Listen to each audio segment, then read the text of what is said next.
Thank you all for joining us today. I would like to go ahead and call the meeting to order at 4 p.m. And Christina will read the language under public content. In order to assure compliance with the Brown Act and in order to make our board meetings more effective and more efficient, trustees will speak only when recognized.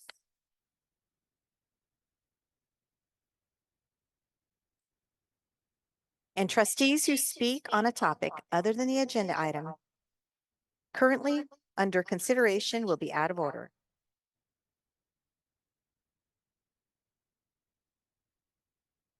The safety and decorum of the school board meetings are important to Stockton Unified School District and the community. SUSD promotes the public's right to free speech, and we want to make sure that all community members, parents, and students are able to participate in a safe environment.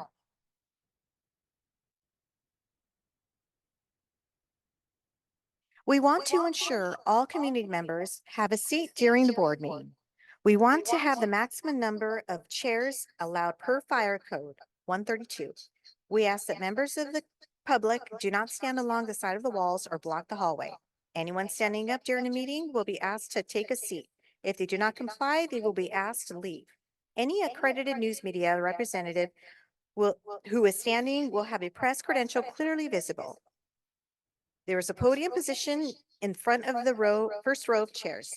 No one other than the person who is speaking may be at the podium except for the guardian, administrator, or translator. For safety, people may not line up behind the speaker to wait their turn. We want to give the person at the podium the time and respect they deserve. Each speaker will be allowed 3 minutes. Attendees are not allowed to enter the area past the podium where board members are sitting. No profanity or obscenity.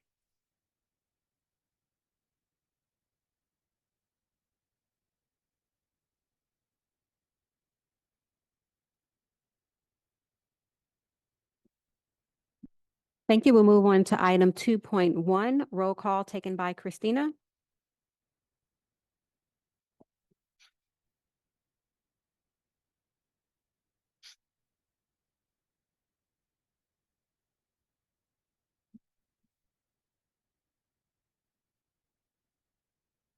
We'll have a roll call by Christina.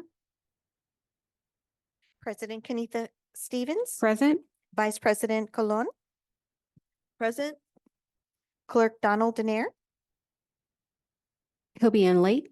Thank you. Trustee Angela Ann Flores. Present. Trustee Cecilia Mendez. Present. Trustee Alicia Rico. Absent. Thank you. Trustee Raymond Zulueta. Absent. Thank you. Student Representative Isaac Campos. Present. Thank you. Moving on to item 1.3, a moment of silence for Miss May Lee Rivers Hill, retired principal for SUSD. That'll be led by Vice President Colon. Thank you. Miss Lee Rivers Hill. A housemaid at 16, May Lee Rivers Hill went on to become the first Black female principal of George Washington Elementary School in the Stockton Unified School District in 1966. She arrived in Stockton from Shawnee, Oklahoma, where she finished high school at 16 and worked in the home of a banker and his wife. She earned a Bachelor of Science degree from Langston University in Shawnee and a master's degree in school administration from the University of the Pacific. She began teaching in Stockton at Hoover Elementary School in 1955 and was named principal at Washington in 1966. She eventually would serve as principal at Taft, Monroe, and Nightingale schools as well. Many of the teachers she led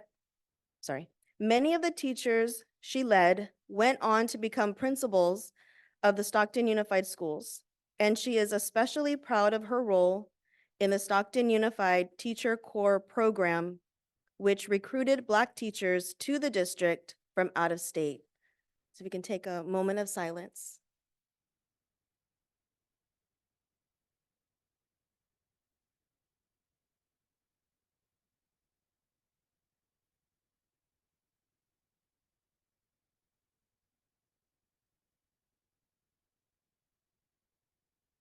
Thank you. Moving on to item 1.4, Student Board Representative Report by Mr. Isaac Campos of Edison High School. Thank you. I'll move on to give the announcements now. Edison would like to celebrate our Black Student Union.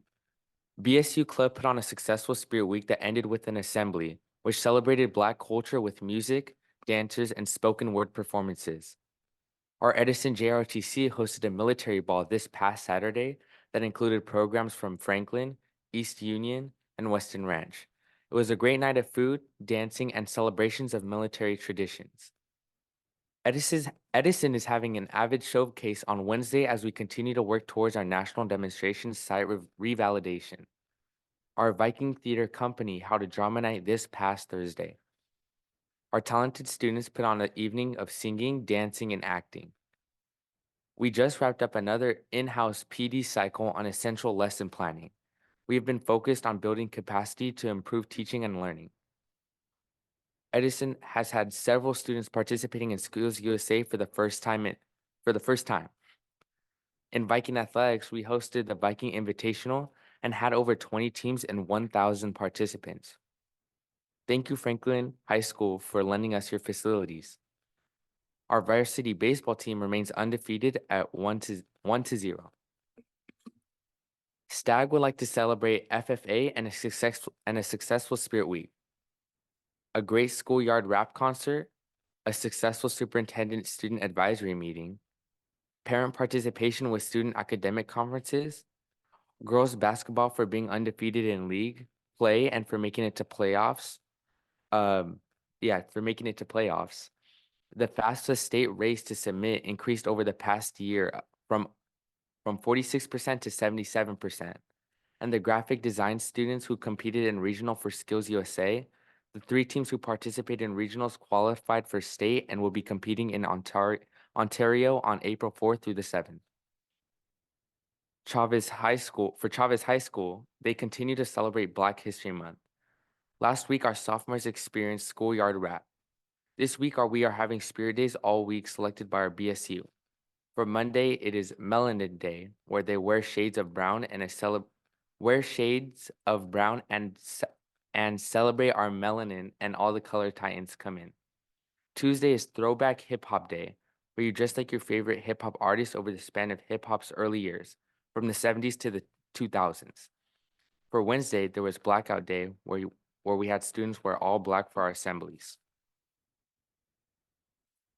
Thursday was Pan-African Day, where students would wear the colors of the Pan-African flag, which are red, green, and/or black. They encourage them to feel free to wear them all together or just one of the colors. For Friday was Cultural Code Day, where students would wear clothing that celebrates a culture you are a part of to show all the different cultures that are represented on campus. We're also having a BSU assembly for the whole school to enjoy and learn. Our jazz band is finishing up their tour of elementary schools for Black History Month celebrations. Our counselors are finishing up their visits to our elementary schools. The future Titans are looking bright. The Chavez robotics team swept their competition. They are moving to state. And Chavez is proud to send 96 students to the Skills USA state competitions. As for Franklin, they had parents attend CABE 2024 in Anaheim. They were able to network with other educators and parents. They had their first art gala featuring student art talents. They want to congratulate the girls wrestling for making it to the championships and congratulate boys baseball who won their first game yesterday. Franklin will be hosting their first multicultural rally next week. And it is my absolute honor to announce that Franklin's first ever mariachi club is going to be participating in the 2nd annual Stockton Scholastic Mariachi Festival. We had 90 students that qualified for the seal of biliteracy. And that is all.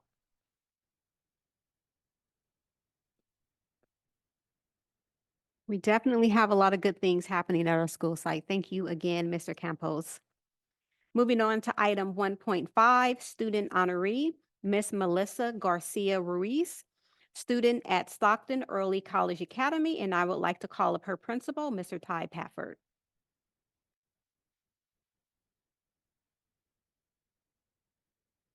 Good evening. Thank you, board members, Superintendent Rodriguez, cabinet, and supporting staff for having us here tonight. And it is my absolute pleasure to be able to introduce to you Ms. Melissa Garcia, who is our current ASB Vice President.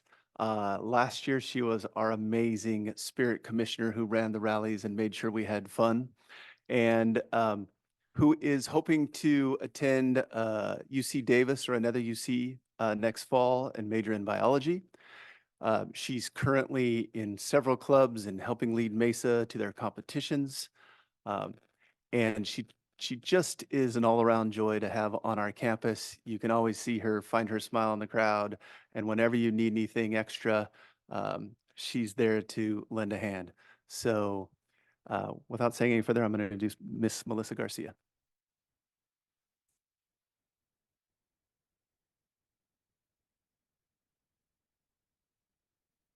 Distinguished guests, ladies and gentlemen, good afternoon. My name is Melissa Garcia Ruiz, a senior and current student body vice president at Stockton Early College Academy. I would like to start by thanking our current governing officials and the Stockton Unified Administration for providing this opportunity to share with you all the amazing things happening on our campus. With our spring semester in full motion, we are well into the second half of our many pre-AP and AP classes, as well as our many college courses. Through our carefully planned academic schedules by our counselors, a majority of our seniors are on track to graduate with an associate's degree from San Joaquin Delta College and SECA at the same time. We are anxiously awaiting to hear if we are accepted to the four-year colleges of our dreams, whether it is a California State School, UC, private university, or even the Ivy Leagues. SECA's extracurricular clubs has also been busy filling our calendars with fun and informative events. Our Friday Night Light Club just held its annual heart campaign this past week and has taken its mental committee's projects statewide. We also eagerly await our first Spectrum event night, the Spirit Rally, Spirit Week, Prom, and more. We are always excited for people to know that SECA is so much more than just academics.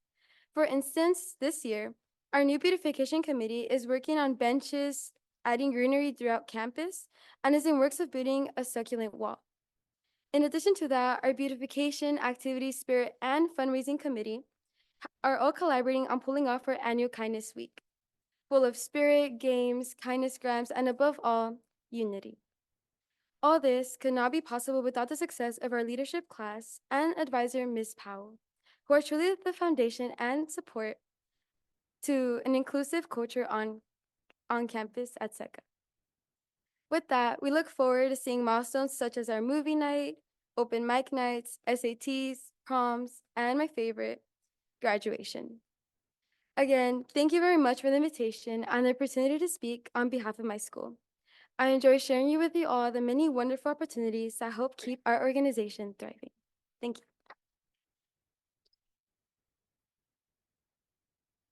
Ms. Reese, we're going to ask that you come up with your mother and principal. In Donald's place, we'll have Vice President Cologne who hand you your certificate.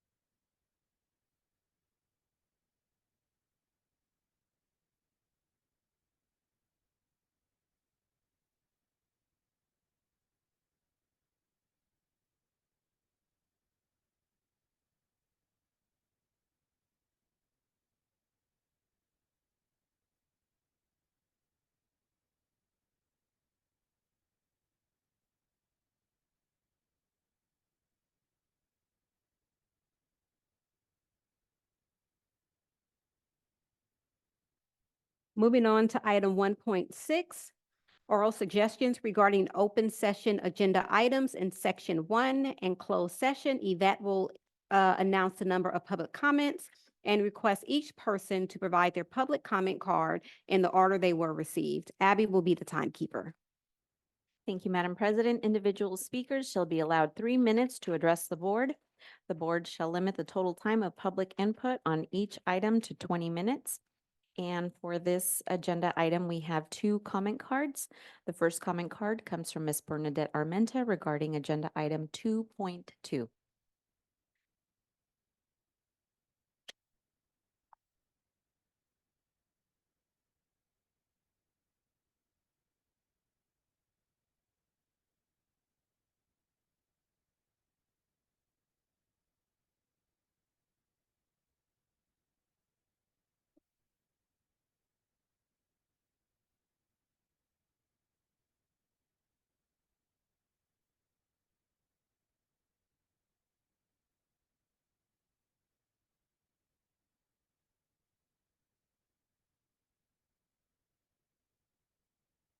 Okay, I'm ready. Good afternoon, board members and Superintendent Dr. Rodriguez. I was a little apprehensive on speaking on this matter today, but it is disheartening when your freedom of speech is violated by district leadership. I spoke on December 12th, 2023 regarding two board resolutions, only to receive an email from the interim CBO regarding my time shortly thereafter. I have provided the email to you. Then I spoke on February 13th, 2024 regarding issues we were facing with being told one thing by the superintendent and another by labor relations. Not 3 days later, on February 16th, 2024, I received an investigation meeting from the Director of Labor Relations for being dishonest. I asked for representation only to be told the meeting will not be postponed because of the unavailability of union representation. I have provided you with the email. District personnel has spent countless hours to prove me being dishonest. Despite me showing or giving no reason for them to do so, with all that is going on in the district, I would hope the district would be able to find better place to spend our time and money, all involved, interim CBO, Director of Labor Relations, Assistant Superintendent of HR, Director of Facilities, and Facilities Executive Assist. As a community member and employee of the district and the president of CSEA 821, this is one place that I should feel free to bring issues to the superintendent and the board when all parties are involved. This is why we have so many issues in this district, because no one feels like they can trust the district. I believe this to be clear. Retaliation, since this is the kind of behavior, has not stopped. And this all stems from one source who has been here in leadership role since 2022. I have noticed my work duties being taken away once again by the district facilities who was newly hired and is under the direction of the interim CBO. Can I expect this kind of retribution every time I speak or anyone from CSEA 821 membership speaks at a board meeting? I am asking the superintendent and the board to address these behaviors so that people can speak freely of retaliation and harassment and voicing their opinions. Thank you.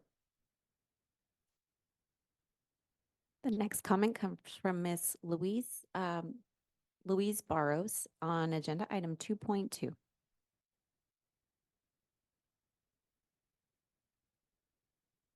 Good evening, trustees and Dr. Rodriguez. I'm Louise Barros, the Labor Relations Representative from CSEA. As a labor rep for CSEA, I've seen many instances of retaliation in public schools. I know what it looks like. I know the chilling effect it has, and I know how frustrating it is to be subjected to it. That being said, we do believe the CSEA 821 president is being targeted by her supervisors in HR in retaliation for speaking out at these board meetings. I just sent a necessary and relevant information request to the superintendent related to a bogus investigatory meeting HR held with the chapter president, which just so happened to be 2 days after she spoke out at a board meeting. It seems that your leadership in HR and business services isn't really even being sneaky about it. They're being messy and very obvious with their retaliatory actions, and CSEA won't stand for it. We will seek all avenues of redress for retaliation, including and up to filing an unfair practice charge against the district. Our demand is for leadership in HR and business services to stop putting the pressure on the Chapter 821 president. Thank you. Madam President, that concludes public comment. Thank you. Moving on to item 1.7, public employee discipline, dismissal, and release. Are there any cases? We don't have legal here, so I'll move on. Item 1.8, the board will consider in closed session items listed in closed session by Vice President Cologne. All right, thank you. 2.1, public employee appointment, certificated, leave of absence, resignation, retirement appointment. 2.2, public employee appointment classified, leave of absence, resignation, retirement, rescind employment offer, appointment, and closed positions. 2.3, adoption of resolution 23-52 for release non-reelection of certificated probationary employees.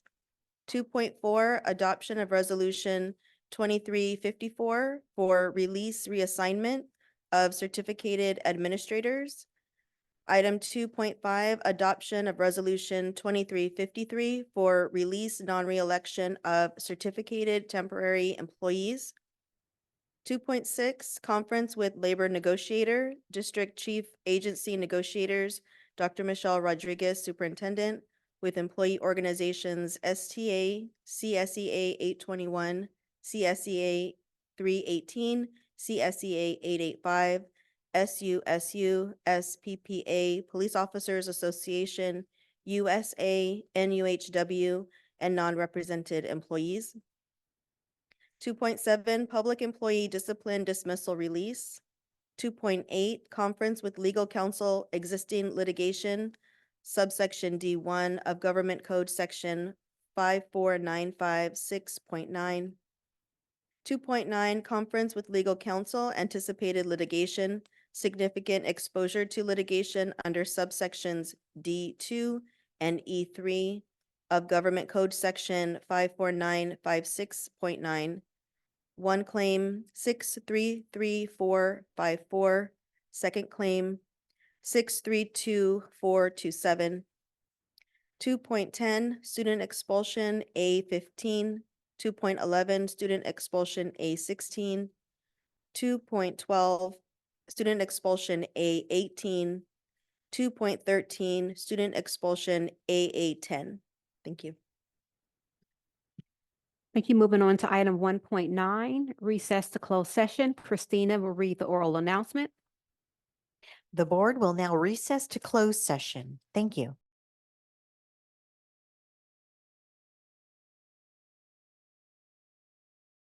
So we're going to make space for those of you who are standing in the back. We have some of our directors who are getting up so that some of you can come and have a seat in the front. So if you're standing in the back, I'm going to ask if you can make your way up to the empty seats.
Thank you all for being here. We would like to reconvene to public session, and Christina will read the language under public content.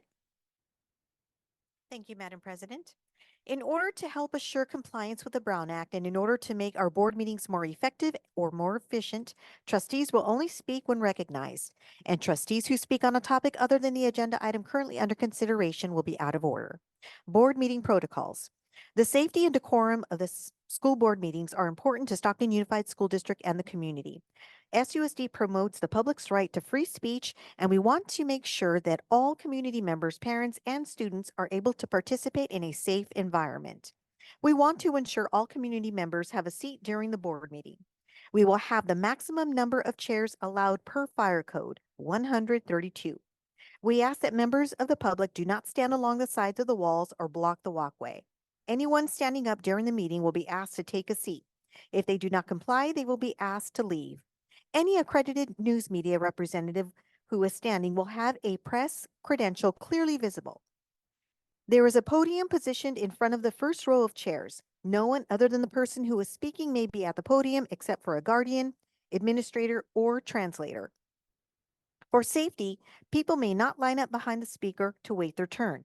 We want to give the person at the podium the time and respect they deserve. Each speaker will be allowed 3 minutes. Attendees are not allowed to enter the area past the podium where board members are sitting. No profanity or obscenity. During the board meeting, if there is a disruption, the board president or designee will give the verbal warning to the person or persons causing the disruption. If the disruption continues after the verbal warning, the individuals will be asked to leave or be removed from the premises for the remainder of the board meeting. After the meeting is concluded, we ask community to clear the lobby area in a respectful manner. Thank you. Moving on to item 4.1, Pledge of Allegiance by Mr. Dominique Messiel, student from Cesar Chavez High School. All rise.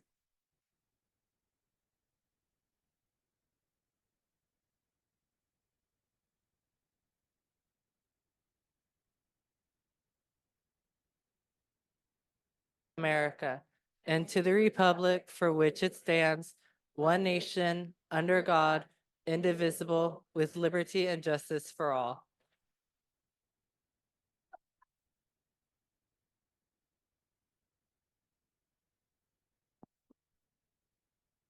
Moving on to item 4.2, recognition of Mr. Dominic Maciel, student from Cesar Chavez High School and Quest Bridge Scholarship to Denson University. And I'll ask his principal to come up to the podium.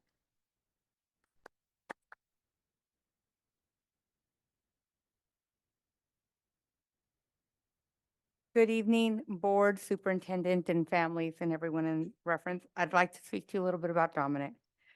Dominic has a commitment to academic excellence, community engagement, and leadership. Dominic is an active volunteer at our local Pride Center, Parents by Choice, our public library, and the Kiwanis. Only to list a few because the list is really long. Dominic has the aspiration to be an economic major at Denison University. He is also one of our very few in the country to earn the Questbridge Scholarship. And for those of you who don't know what that is, once you've earned the Questbridge Scholarship, you have a full 4-year university experience with tuition, board, housing, books. He just has to go learn.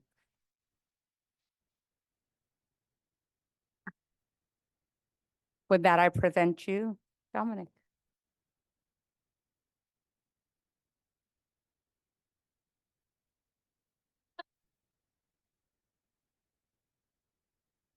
Thank you. I appreciate it.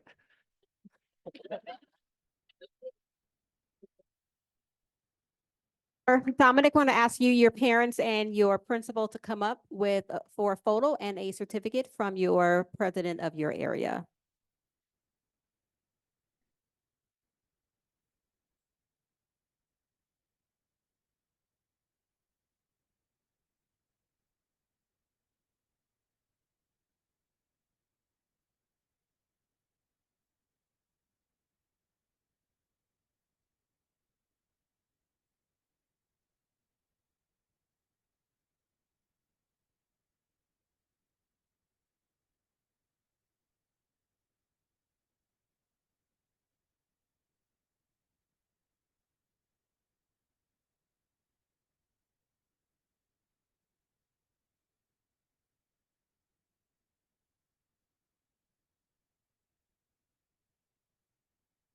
And thank you for the Chavez staff, to the teachers that came out to support Dominic as well.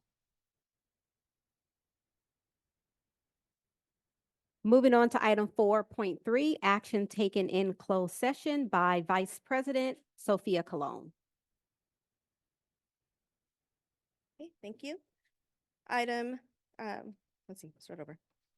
Board motion to approve item number 2.1, 5-0 with 2 absent.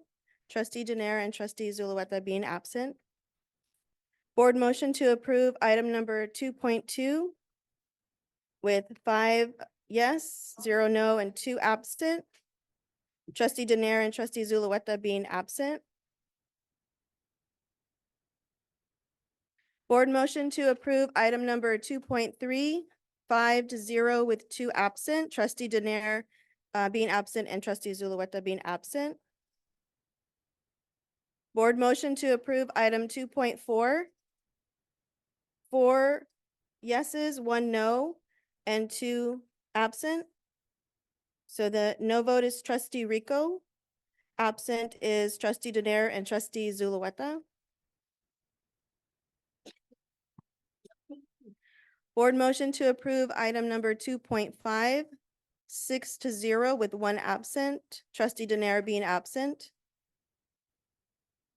Item 2.6, no report.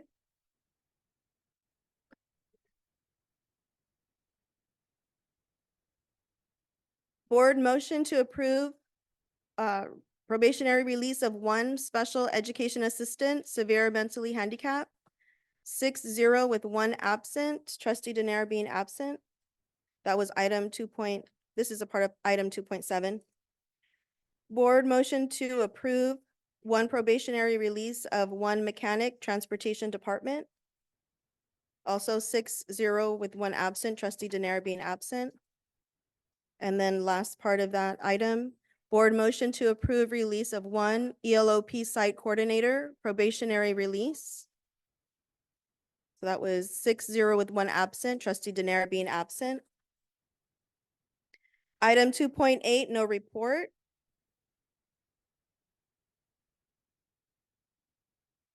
Board motion to reject, this is item 2.9, board motion to reject claim 633454, 5-2. The 2 no votes being trustee Rico and trustee Stevens. Board motion to reject claim number 632427, 7-0. And item 2.10, discussion only, 2.11, discussion only, and 2.12, discussion only. Thank you. Thank you, trustee Cologne. Moving on to item 4.4, order of the agenda, and Yvette will read the oral announcement. This is the opportunity for the Board of Trustees to make any changes to the order of agenda. Otherwise, the order of the agenda will be as published. Is there a motion? I'll make a motion. Is there a second? Second. All right. Any discussion? Seeing none, roll call vote. Vice President Colon, Yes? Clerk Daener, Yes. Trustee Flores, Yes. Trustee Mendez, Yes. Trustee Rico, Yes. Trustee Zulueta, Yes. President Stevens. Yes. Motion passes unanimously. Moving on to item 5.1, oral suggestions regarding open session, and Yvette will read the number of public comments and request each person to provide their public comment in the order they were received, and Abby will be the timekeeper. Thank you, Madam President. Individual speakers shall be allowed 3 minutes to address the board. The board shall limit the total time for public input on each item to 20 minutes. For agenda item 5.1, we have 2 comment cards. The first comment card is from Dr. Christopher Anderson, and it's regarding agenda item 11.2.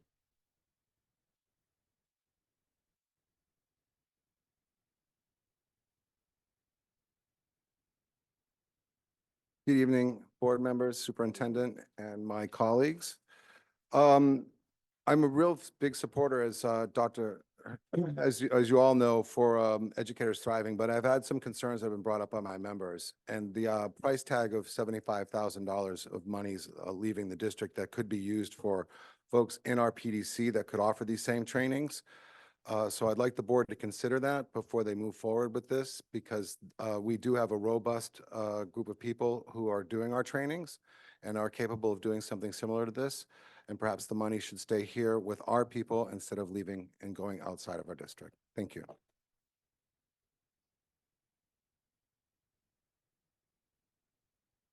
The next comment card comes from Mr. Jerry Gonzalez, and it's regarding agenda item 14.7, bond refunding, and 5.1 million.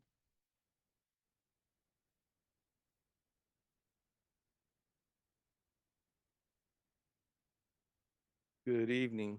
I don't have to press a button. My name is Jerry Gonzalez, SUSD alumni, Stockton resident, concerned citizen.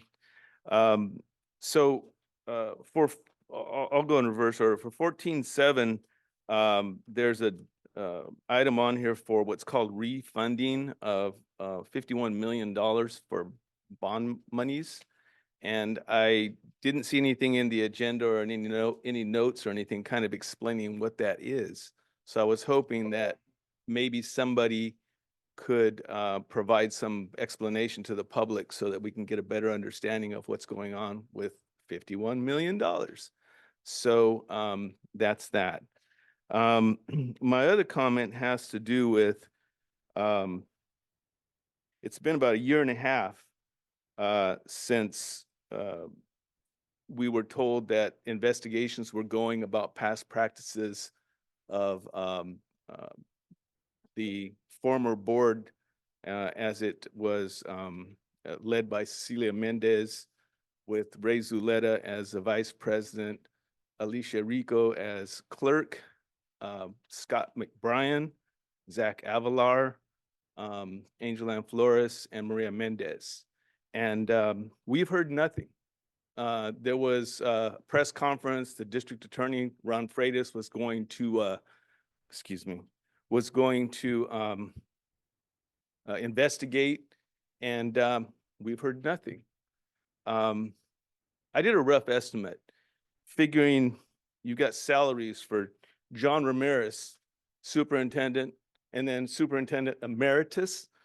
You've got Marcus Battle, Armando Orozco, who collected extra monies because the layoff notice didn't happen properly. So he got paid for like an extra year. Roxana Villaseñor, Francine Baird, Motic Sanchez, Nate Noct, Enrique Torres, Adan Lupercio, and others. There are just too many to name. I figure with just those salaries alone, you've got, I don't know, $2 million of monies that were spent, people that were hired without proper procedures and should not have been hired in the first place. They should have, the district, the board, and the superintendent at the time, or acting superintendent, should not have allowed that. Not to mention the FCMAT report and all the other reports about the air purifiers and such. Millions of dollars were spent. That's time, Mr. Gonzalez. Okay, well, there were two items. Your other comment was on 5.2. Yeah. So we're under 5.1 right now. Okay, I'm sorry. So 5.2, all right. Yeah. Thank you, Mr. Gonzalez. Moving on to item 5.1, oral suggestions and comments from the community.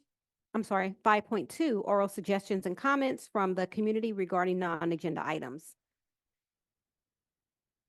Thank you. Our first comment card under 5.2 is regarding FCMAT grand jury investigation from Mr. Jerry Gonzalez.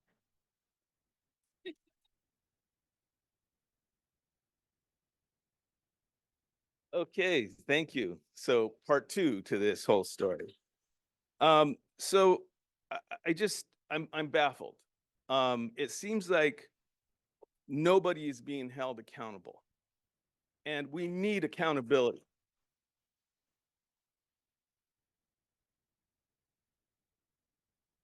And I'd like to have this board consider, if Ron Freitas is not going to give us any answers, maybe to refer this investigation to the State Attorney General's office. Okay? Because we really do need answers. And I appreciate the smiles, Mrs. Mendez. You know, I know you care about the children. You tell us all the time it's all about the children. What about the millions of dollars that were wasted? That's supposed to be money for the children. Okay? All right? So, let's see, what else? I guess that's really about it, but thank you for your time. All right.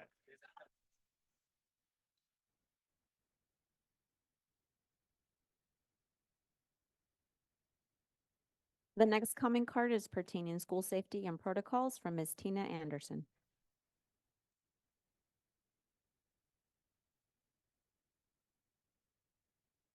Hi, my name is Tina Anderson. I represent Cleveland Elementary, but I also represent every teacher in this room. I want to start off by saying that we go through trainings every year on what to do in certain situations, but a situation arose at our school yesterday, and I feel like the ball was dropped. We showed up to our school to find police everywhere. Bomb sniffing dogs were on campus. Parents were not informed as to what was happening. Those children came into our classes. We were expected to teach these children, and we didn't even know the full extent of it.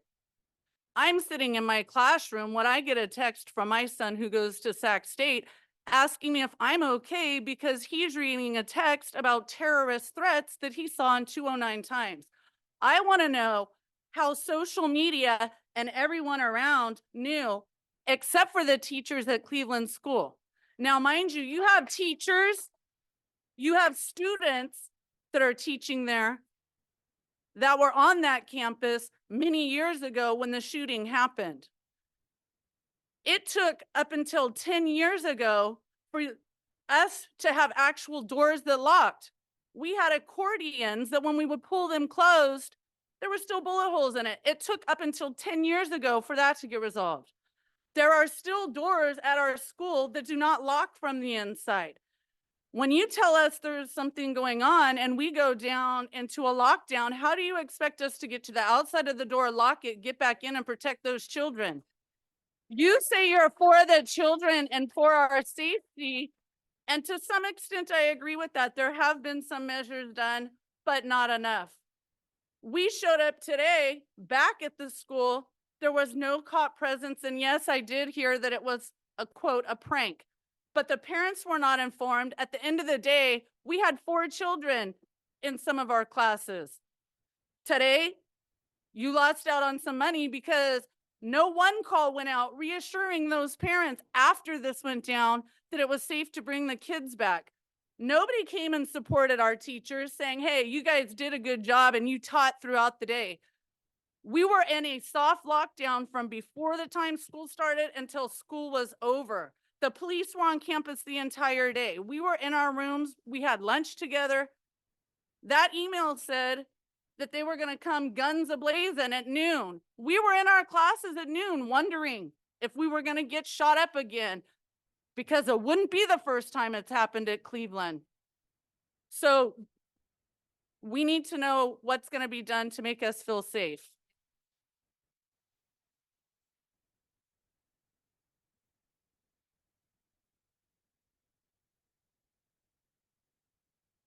The next comment is from Ms. Kim Mazzilli, and it's regarding SIPs.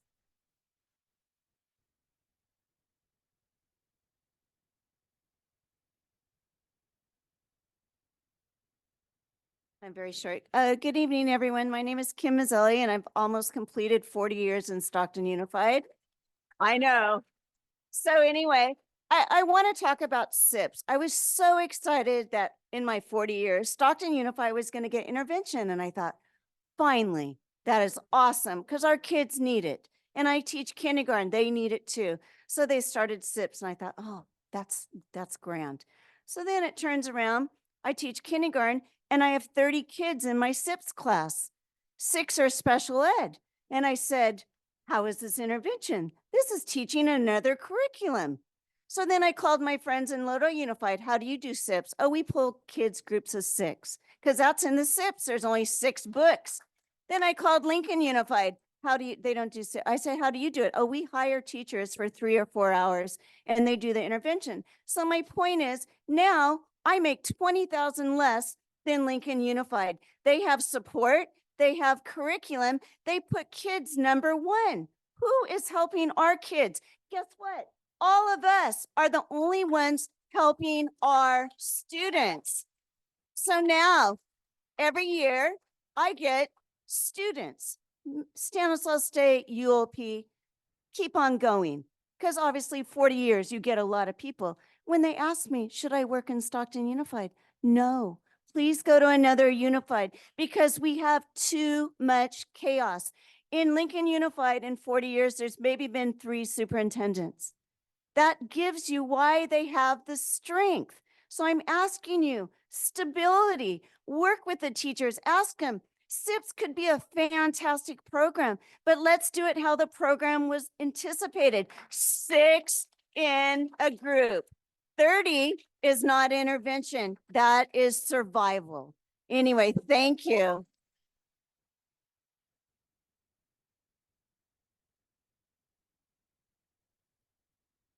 The next comment is from from Dean McFalls.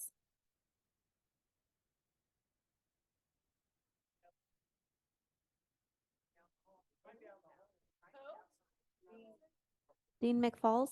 For substitute Dean teacher? McFall, Father, yeah.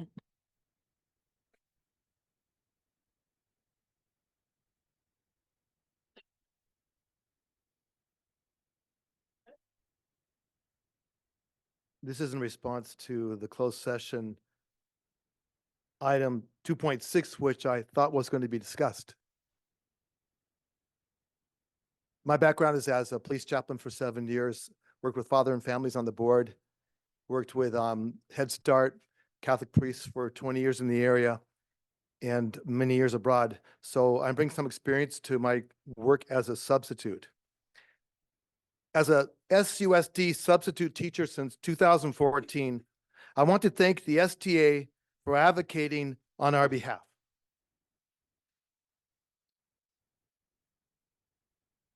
Prior to this, I had learned a bitter lesson. Substitutes are expendable, easy to scapegoat, sideline, and cancel, and even easier to ignore. I learned this lesson through many negative experiences over the past decade. We substitutes work hard to build and cultivate a positive working relationship with countless students, teachers, staff, and administrators. But all this effort can easily be undermined and destroyed by false accusations, misunderstandings, or even the resentment of a fellow educator. Administrative delays and errors have also been costly to me. Since we hear little or nothing by way of positive reinforcement or heartfelt gratitude from the district office, we're afraid to open an unexpected letter. It will probably contain a negative report and possibly a suspension without pay. When this happens, HR becomes more of an interrogator or a prosecutor than an advocate. In fact, prior to SDA's adopting of us substitutes, I had no real recourse when falsely accused and thus at times considered legal assistance. When will SUSD demonstrate its appreciation of and support for us substitute teachers by way of paid professional development, assistance in networking and community building? I've had some, but the last time I didn't get paid, 2 days off. The benefit of the doubt when we're accused, and financial incentives such as bonuses for longevity. After a decade of often fulfilling substitute work and serving thousands of students, I still do not recommend this life to anyone not already acquainted with the hazards of public school teaching, at least not in this district. Yeah. I've known many and my son, 10 years old, but he's not in public schools.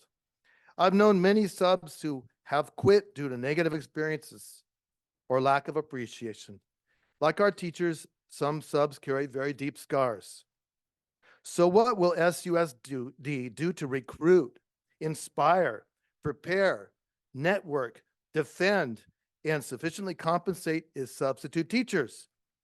You may consider us expendable or replaceable, but in fact, the district would implode without us. Thank you.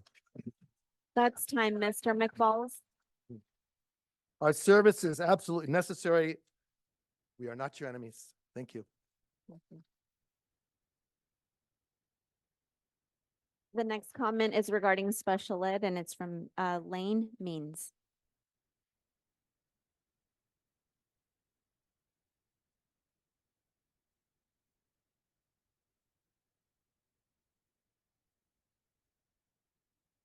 I'm a resource specialist at August Elementary. So, we are short a special day class. Says for our students, we have too many students today. If you have not taught in the last 3 years, you have no idea of the level that students are coming in, kindergarten, any grade. We have students who come into our general ed classes who have not even been into first grade. That it's not the district's fault. It's not it's the accountability of the parent.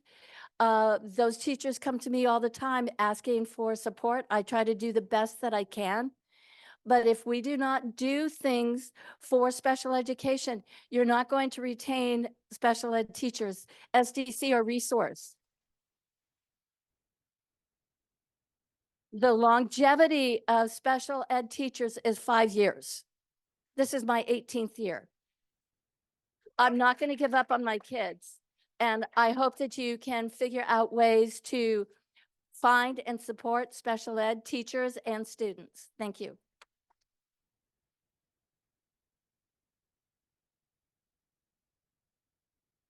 The next 10 comment cards are all regarding negotiations, bargaining, teacher contracts, and so we will set a 20-minute timer as a whole on this one topic. Our first comment card is going to come from Dr. Christopher Anderson.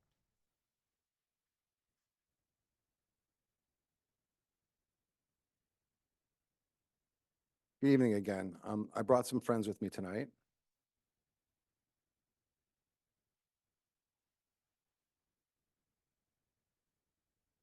Our members are getting frustrated at the slow pace of negotiations.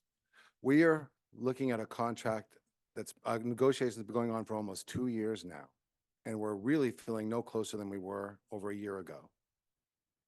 We have one date scheduled between now and the school year, end of the school year, for us to negotiate. That is not going to get this work done. We need to be meeting regularly, and we need to get this work done now. You're going to lose teachers. All of the surrounding area districts have completed their contracts and are recruiting your teachers away. Your teachers are feeling scared. They're feeling unappreciated. They're feeling underpaid. And if we're going to retain and we're going to attract, then we need to respect and we need to hold these people up and hold up this profession. I have some folks here who would like to share some things with you.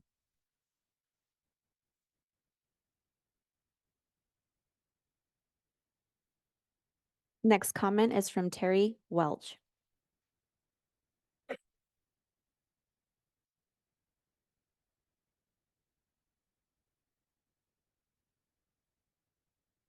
Hi, my name is Terry Welch.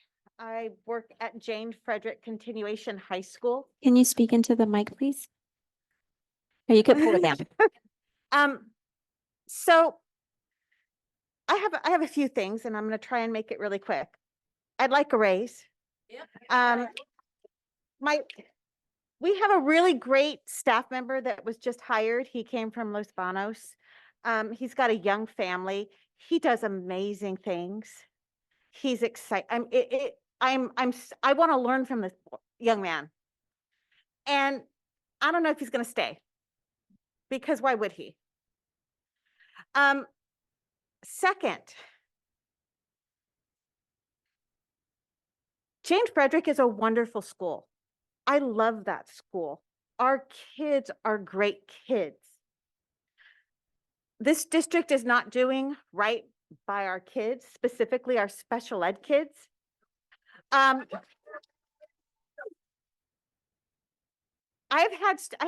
have a first period. I've had students miss an entire quarter, because the bus didn't pick them up. I got to the point where I went into my principal's office and I was almost in tears. No, I was in tears, because these are the kids who need the help. They need to be in school.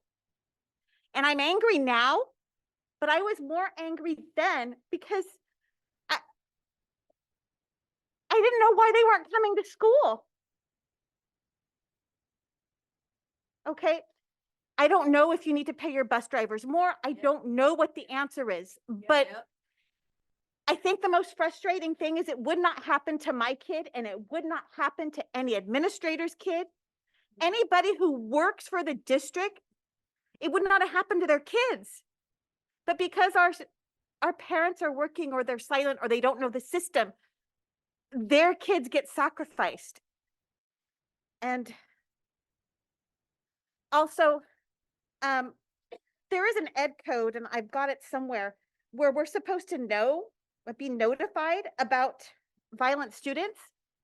I've been here since 1996, never once, except for a little bit on Synergy. I got to see for one day when that kid entered, and then it went away. I don't know where it went. Okay, so that's it. Thank you. I appreciate you.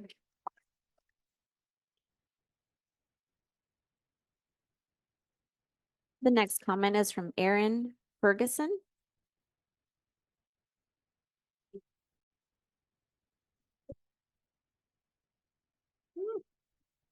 Thank you. Growing up in Stockton, one thing you constantly hear is teaching in Stockton Unified has its problems, it has its challenges, but you'll be well paid and taken care of. I'm here to tell you that unfortunately, the only part of that statement that's true now is the problem and the challenges. And as you've already heard, our facilities are faltering, and despite spin to the contrary, they aren't safe. Don't tell me that a school is safe when I got 40 to 50 kids daily walking around all day, and you don't know who's actually a student and who isn't. And you refuse to kick off the ones that you know aren't.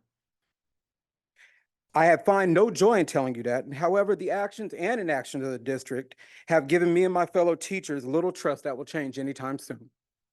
The state of California, the Central Valley in particular, are currently in a teacher shortage, and some would argue on the verge of a crisis. In the midst of that, Stockton Unified clearly finds it acceptable to not only be the only district in the county without a current contract, but also the lowest average paid K-12 district in San Joaquin County. Let me repeat, we are the lowest paid district in the county. That is brand new teachers all the way across the spectrum to our most veteran, many of whom have taught multiple people in this room and those on the dais now. How are you going to give our students a world-class education that prepares them for the future they deserve, and make them college, career, and community ready, and lift them out of poverty when you are actively telling their teachers and prospective teachers, go elsewhere? Telling that new UOP graduate, he shouldn't come to Mater to teach when he can go across the levee to Village Oaks and make $8,000 more a year. That the 10-year veteran shouldn't stay a Viking. She should go down the street to Western Ranch and also make another $10K a year. Or when the 20-year teacher should go anywhere but here. We are sitting in the Art Coleman building, and Art Coleman can make $30,000 more getting in his car and going to Lambertsville. But better yet, what are you telling our students and our families? The kid in my room who wants to come back and be a teacher, the one who wants to take my job eventually. What message are you telling them when the simple economics is me staying here and the rest of his teachers is detrimental to their own family's well-being? There's the phrase we often hear in education called remember your why. I and all of you should fear that the phrase will soon be why here, and there is not a good answer. Again, I have no joy in saying this. However, I have the belief that it can change if you want it to. Tell your team, come to the table so we can get this contract resolved in something substantial for our teachers. Thank you.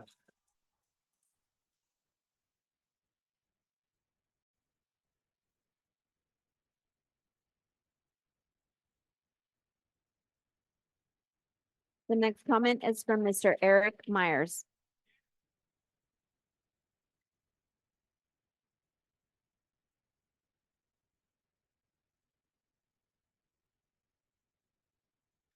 Hello, School Board of Trustees. My name is Eric Myers. I'm a math teacher at Chavez High School and a former president of Stockton Teachers Association.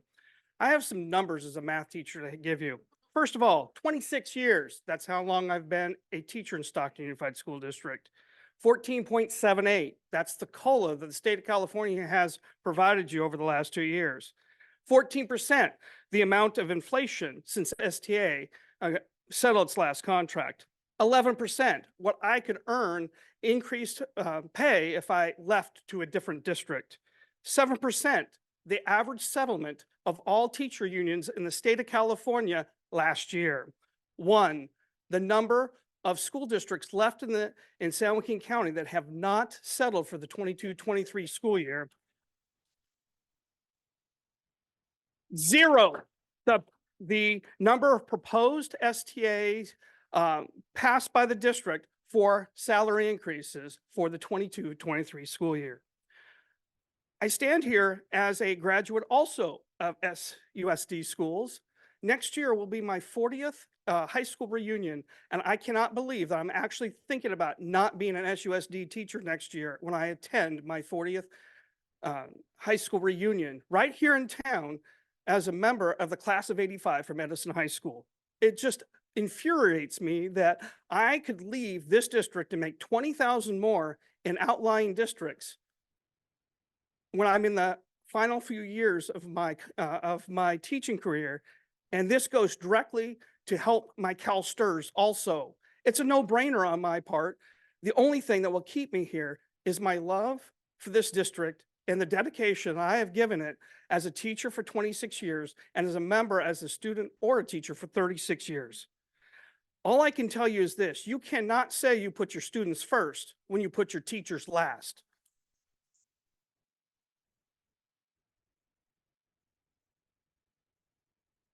I have not stood before this board in over 4 years. As when I left the presidency, I thought that my years of having to fight this district were over. I actually thought that when I left the presidency, we had done a great job between the district administration and STA leadership to provide openness, transparency, and a way to move forward, to talk about the issues and come to reasonable conclusions. That has all changed over the last few years, and it's sad for me to see. You need to get this right.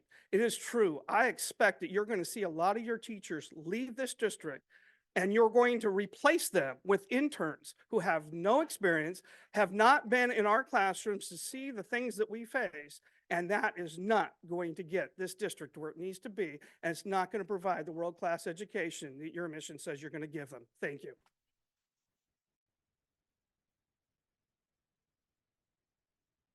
Ms. Sylvia Cantu.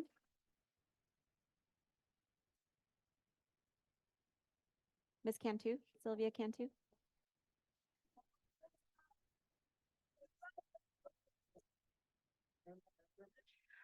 Sylvia Cantu. I'm speaking as an STA Executive Board Director. All we're asking is for a livable wage. I'm going to give you an example of what our teachers that love Stockton Unified. I'll give you an example of a preschool teacher, age 60, working over 24 years. If she was to retire today, her gross that she would be making monthly would be $1,254. Thank you. So here we go. On Ask Dr. Rodriguez on August 21, 23, when are we going to start back up negotiations? The first day of our new Director of Labor Relations is this coming Monday, August 28th, 2023. We have also been solidifying our budget projections so we understand our fiscal standing. So that is once again August 21st. This board did ratify our MOU, but may I remind you that the tentative agreement is mutually understood to be separate from successor negotiations. As such, it established nothing to resolve in part or whole salary or benefits negotiations for any contract year or negotiation cycle. So what we're trying to say is we're still looking for wages for last year, including this year. So that's what this MOU means. Okay, I don't want you thinking that we settled, no. And if you look at also Ask Dr. Rodriguez, it said we see employees that are burnt out. Everyone is struggling to make it through the day. And the 6 things that you guys have is Educators Thriving Program, the development of processes, clear communication, focus initiative, and encouragement of self-monitoring. And one of them is a physical and mental health. Well, how is that going to help when you have financial, when this person is going to retire at $1,200? How is this going to help? Do you see what I'm talking about? You can look at the basic stuff, but what we're saying is this is what we're looking for. The bargaining team would like the delivery of required financial information, meeting with due frequency to settle the contract, and fully finalize all negotiations swiftly. Just the same way you have a contract for one of your consultants in September that he was getting paid, the company is getting paid 37,500. It's on the agenda for double that, 75. Look how swiftly you guys can make data and look at it. But with your employees, it's taking not months, it is taking years. And why is that? So thank you very much. Like I said, we need to go back to the table so we understand that in order to someone to have mental, they have to have a livable wage. That's what we're asking. No different, no anything else, because all surrounding districts are getting their 8% on all this. You know what we got is a bonus. That's good, but you know what? It has nothing to do with my retirement. So like I said, this MOU does not solve our negotiations on wages. Thank you for your time.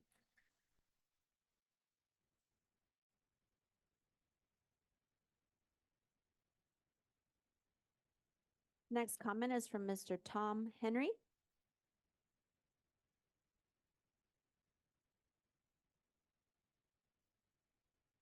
Hi, good evening. My name is Thomas Henry, 27-year veteran of the Stockton Unified School District.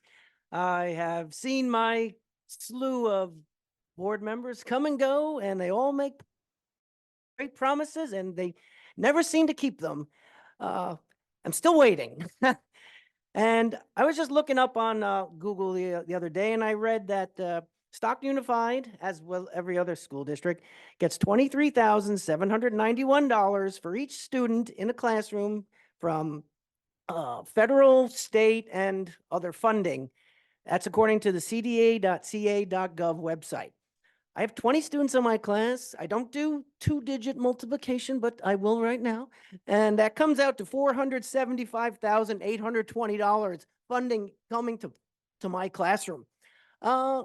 With my salary and benefits of 27 years, I get to see about a quarter of that, which I'm grateful for. But let me tell you, what's the other 3/4 going for? There's no way that the district says they don't have any money to give us a raise and to pay all of our health care benefits. Fresno Unified has agreed to fully paid health care for life for its teachers over 20 years, for life.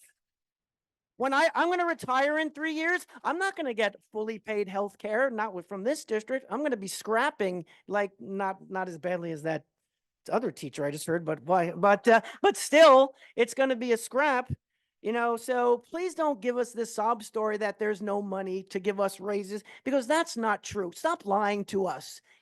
We are sick and tired of being lied to. You can afford the pay raise for us. Okay. So I'm going to be like Tom Cruise. Show me the money. Come on, let's go. Thank you.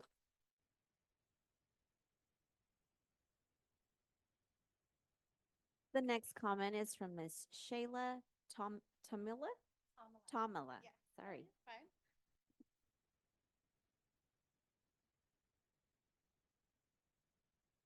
All right, so I've been an educator in this district for about 6 years now. I currently work as an education specialist for middle school students with the highest disability support needs.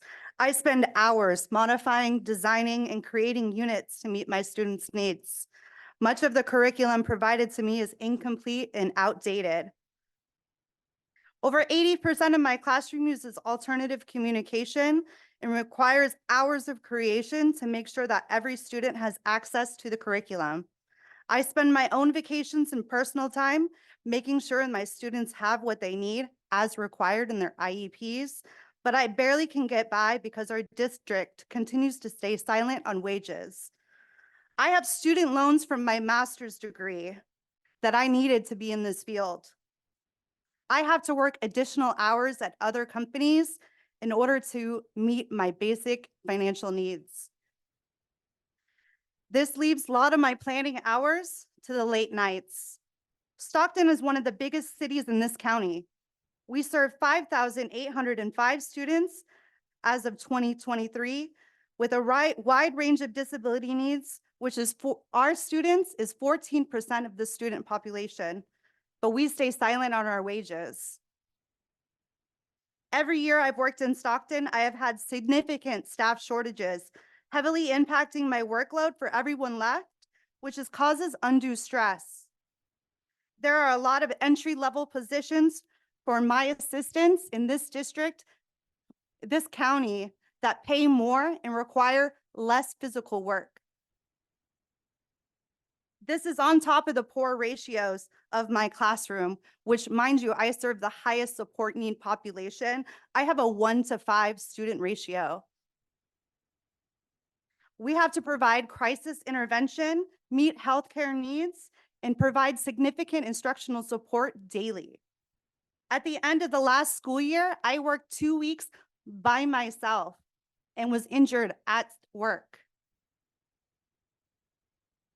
Please stop the silence on wages and help support our special education classrooms to have the staffing and wages we need that reflect our workloads. We deserve better.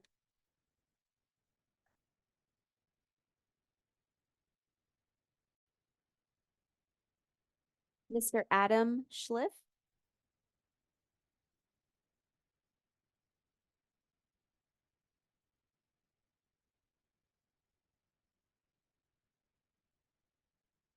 Hello.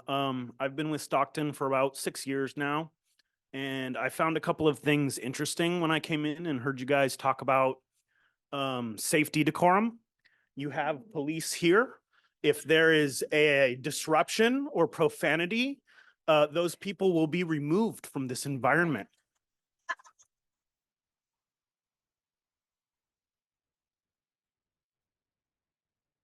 We are not afforded that kind of safety in our classrooms.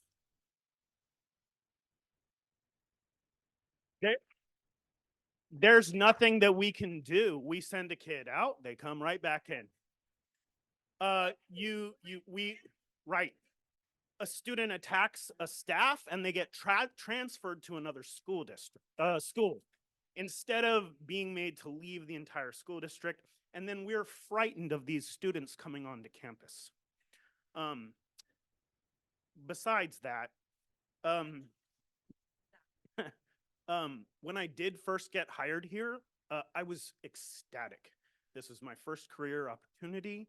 It was, at the time, the highest paying school district compared to the cost of living in the area. I was really excited to work for the school district. Over the past 6 years, that has gradually changed. I can no longer save money. My paycheck is gone. I'm now back to living paycheck to paycheck again. And the 14% cost of living increase, it's everywhere. Just PG&E alone is going up 10 to 13% a year. It's just the longer this goes on, the more we hurt. And I think that's our point of being here, is that the time is painful for us. And the quicker we can get resolved, the less pain that we're going to end up feeling. Thank you.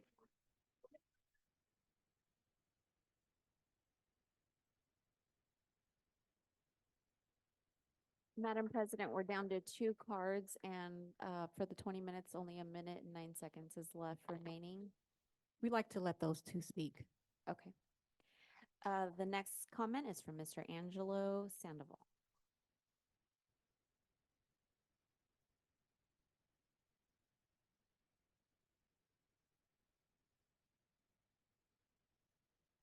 All right, good evening, everyone. I'm Angelo Sandoval, and I'm a proud 20-year history teacher at Edison High School. I'm also a product of Stockton Unified School District. I went to Tyler, I went to Taylor, I went to Marshall, and I went to Edison. I was once a teacher to Trustee Zulueta, Ms. Mendez. I taught your son, Ramon. And in a bizarre twist, I played a role in getting every single one of you elected with STA's PAC. I'm here to speak about the state of teaching. I chose to teach history at Edison High School because I wanted to make a difference in my community and in students' lives. I've seen a lot in my 20 years, and I have to be honest, I've never seen it worse than now, and I've never been more discouraged about the future of Stockton Unified. In a recent article, the New York Times cites the top 3 reasons why teachers are quitting. Number 1 is student behavior with no consequences. I think we've heard a lot about that today. Number 2 is unreasonable expectations, and that has to do with a lot with being short-staffed and carrying the workload for others. And then number 3 is pay. With respect to student behavior, I mean, we've heard a lot.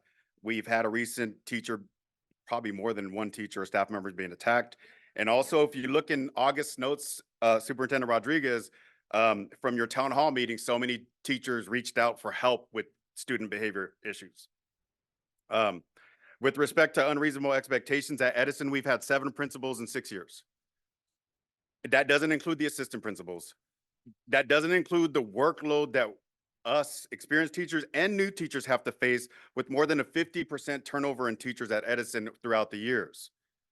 In addition to the emotional toll that seeing talent leave Edison and other schools that can help our students leave as well. Like, we're seeing so much talent leave. But now let's get to pay. Dr. Brad Johnson says the classroom teacher is more important to the success of a student than programs, curriculum, or technology. And what that means is teacher morale and pay is more important than programs, curriculum, and technology. My main point is, if you valued Stockton teachers, you would pay Stockton teachers their value. If you valued Stockton teachers, this contract would be negotiated already. But here goes a major point. The situation is not the district negotiating with STA. You're actually competing against local districts for talent. You're bargaining against the terrible reputation of the district. You're negotiating against a nationwide teacher shortage where 405,000 teacher vacancies are happening, and only 100,000 students are graduating with a degree in education, and only half of them are going to become teachers.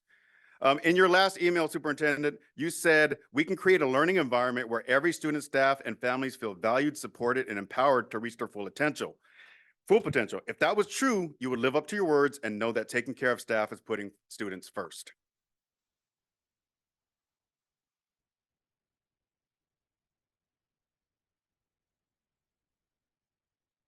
The last comment card is from Miss Lori Crawford.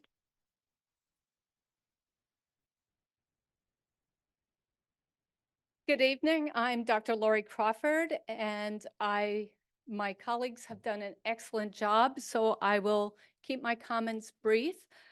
Of course, the issues at hand are our contract, our wages. Those are important, but I want to speak, as many of my colleagues have, regarding special education. We have to have things in our contract that allow us to be able to do the adequate job for students with disabilities so that they may have a free, appropriate public education in the least restrictive environment. This includes having caseloads that are manageable. This is a particular issue with TK8 RSP teachers. This issue has gone on for years and years. The reorganizing of caseloads took off during our COVID shutdown, since we weren't having to be at particular facilities, but we are online. So students were constantly moved from one school, and teachers would serve them here or there, wherever it was, to fill the basket at that time of 28 students. It felt like they were just filling baskets of eggs, not serving students. Our caseloads are too large to do quality work.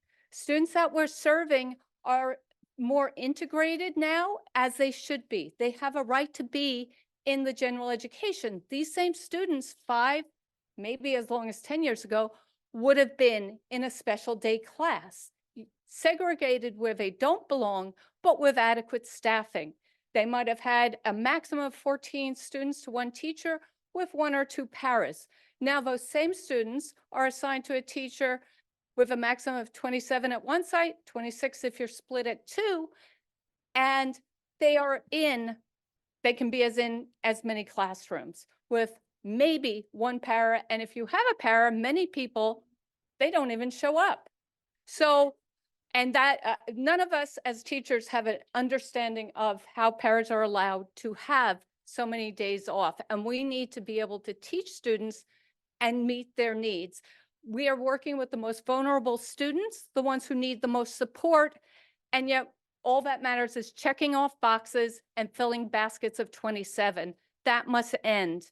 We also need to have support in making sure we can be compliant with IDEA. Make sure that we have support in gaining the people who need to be at our IEP meetings, not stepping a toe in, Not saying, oh, somebody else, but the actual teachers who work with these students on a daily basis, the general ed teachers need to be in those meetings. We need to have, all the people who are supposed to be there. We are also challenged to be able to support our students' needs when the supports our students need are not available. I've heard from, I'm sorry, Uh, Dr. Crawford, that's time. okay.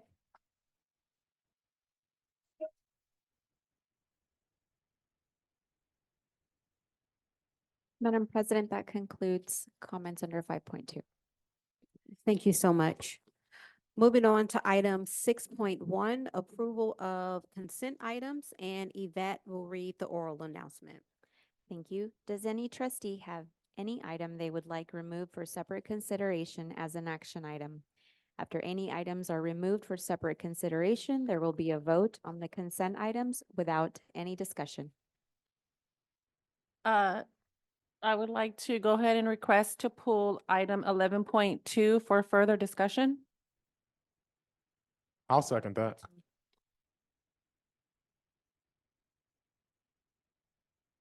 This, we're discussing consent items. Oh, okay. Anyone for consent? I'll make a motion to approve the consent agenda as it's posted. Second. Any discussion? Seeing none, roll call vote. Vice President Sophia Colon, Yes. Clerk Donald Denier, Yes. Trustee Angela N. Flores. Yes. Trustee Cecilia Mendez. Yes. Trustee Alicia Rico. Yes. Trustee Raymond Zulueta. Yes. President Kanita Stevens. Yes. Motion passes unanimously. Item 7.1, presentation mid-year update of the 2023-24 Local Control Accountability Plan, LCAP for Stockton Unified School District, and Dependent Charters Health Careers Academy, Nightingale Pittman, Pacific Law Academy, and Stockton Early College Academy. Are there any presenters for the LCAP? It's Miss Ashworth. I'm sure she's coming back in. We asked them to leave so that there would be Okay, space. Lieutenant Marquez, can you have one of your staff members bring back our directors?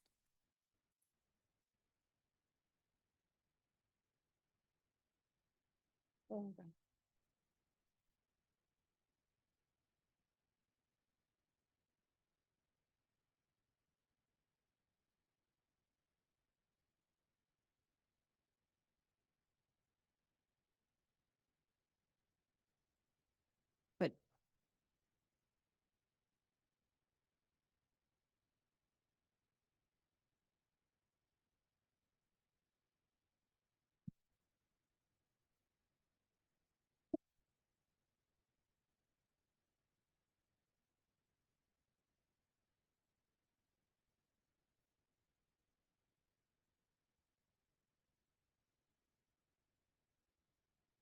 so we're waiting for Miss Ashworth.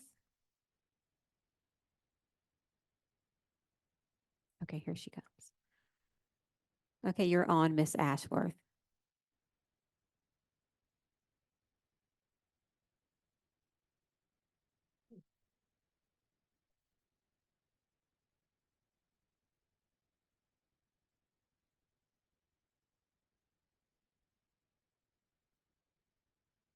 Good evening, President Stevens, Vice President Colon, trustees, Superintendent Dr. Rodriguez, and the community. I am Tiffany Ashworth and recently promoted to Director of LCAP in state and federal. Before I start my presentation, I would like to point out our LCAP brochure that has been provided to you as part of your packet, and also it is available on the back table. I have also included our LCAP engagement session flyer in both Spanish and English, and that is also available on our back table. Tonight, I am presenting on the mid-year update report for the 23-24 Local Control and Accountability Plan.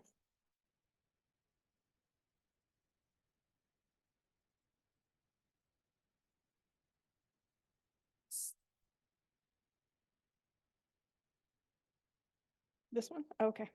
Thank you. So our background.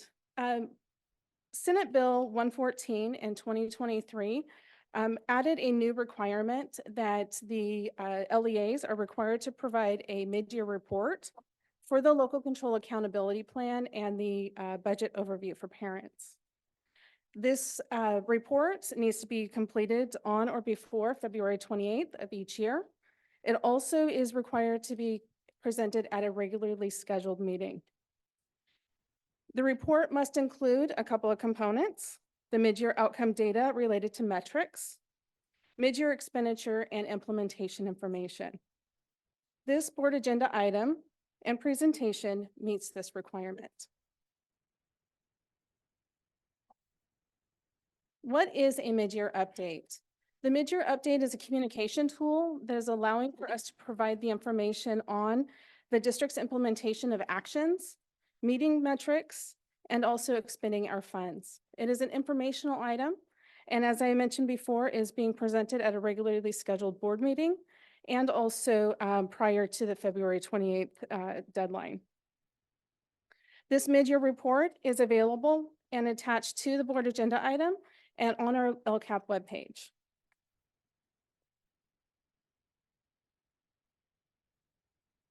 This mid-year update is a supporting resource in the development of the upcoming LCAP. It can be found on our LCAP webpage. This presentation will provide information based on the sample presentations provided by our County Office of Education. The budget overview for parents. SUSD's LCAP includes a budget overview for parents. The intent of this component is to provide a financial summary of the LCAP in a manner that is understandable for educational partners. For the 23-24 LCAP, it was originally approved June 27, 2023 in support of the May revise. The district readopted the LCAP on September 12th, 2023, and there were no changes to the budget overview for parents. So as adopted, the budget overview for parents indicate that the total LCFF funds is in the amount of $478,645,030. And then the total combined local control funding formula supplemental concentration funds total $119,989,296.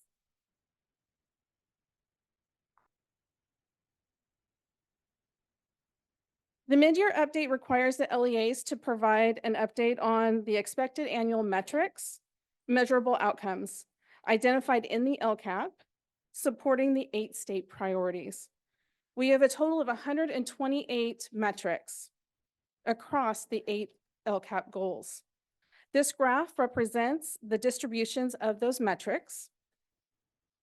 We have updated data available for 64 of those 128 metrics. For goal 1, and I'm going to just pull out one goal to talk about. For goal 1, we have 5 metrics that are not available. And not available at this time means that the information is not presented or available for retaining information. For example, metric 4G, which is available and identified on our page 9 of our mid-year report, asks about the percentage of students who pass at least one advanced placement exam. This information is not available at the time of the report, which is December 31st, 2023.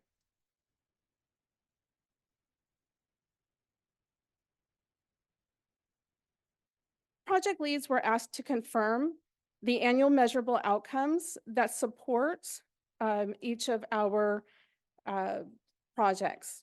On the right of this graph, it reports the identifications. Many of these projects support more than one metric. I would like to take this time also to highlight that the most commonly identified metric is 5A, focusing on the school attendance rates, with 43 of 77 responses selecting this metric. So what does that mean? Page 64 of 133 of 64 of 133 pages of that mid-year report shows that year 2 outcomes is represented as 89.75%. That was our total attendance rate. So far, halfway through the year, we can see that with our elementary schools, 91.38% of our students are attending school. That is our percentage.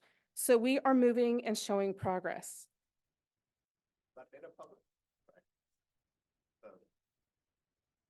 Yes, I will get to that.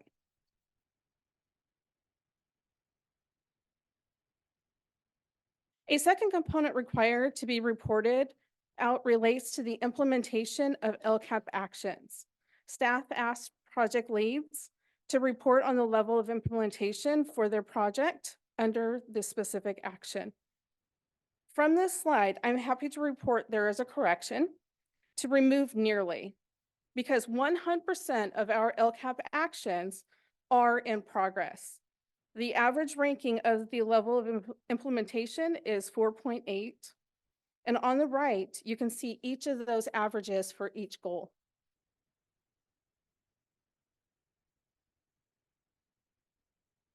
In my previous slide, I mentioned the average rank. What does that mean? Each project lead was asked to rank the level of implementation on a scale of 0 to 10. On the left is the scale. On the right, the bar chart reflects the most projects identified for the period ending December 31st, 2023, as an implementation level of 5 or above. Here are some other additional information.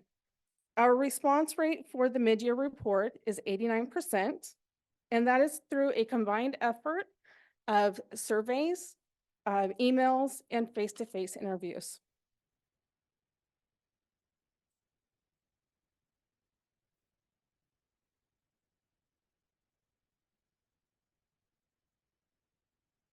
This slide provides an update pertaining to expenditures for the period of July 1, 2023 through December 31, 2023.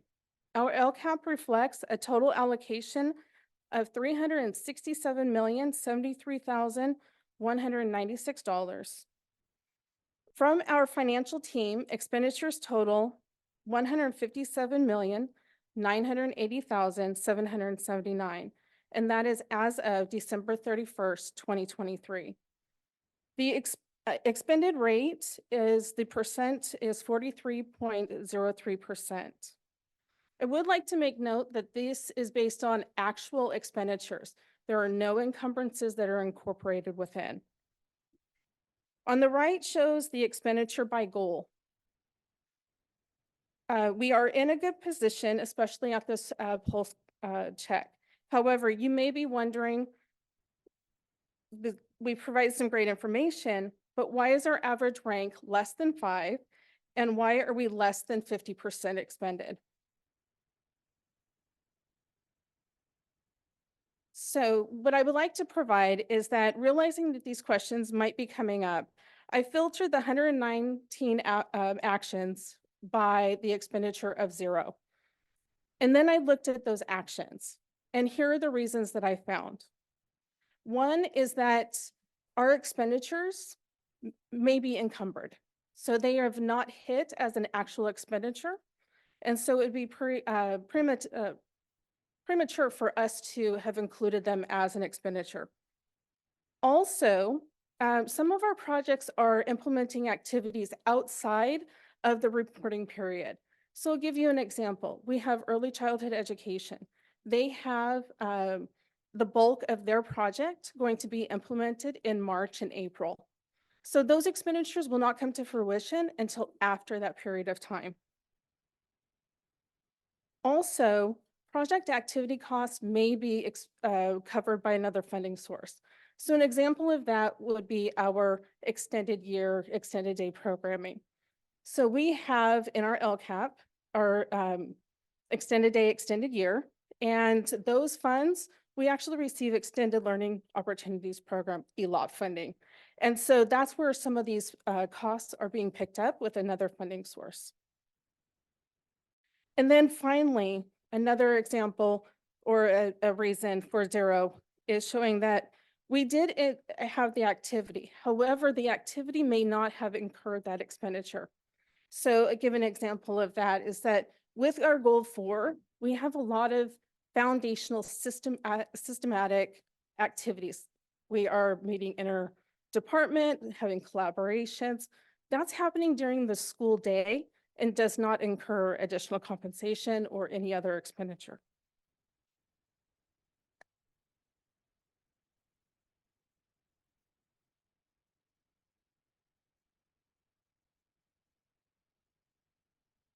So this is just page 2.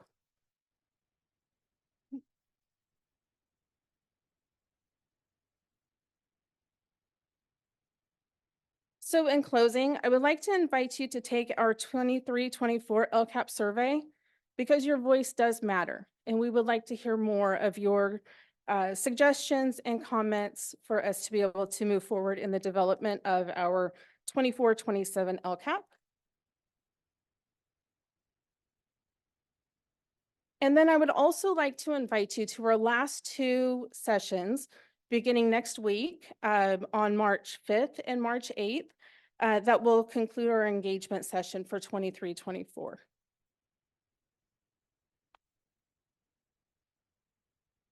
And with that, I would like to say thank you. And if you have any questions, I'd be happy to provide response. Can I have the microphone, Madam President? Yes. Yes.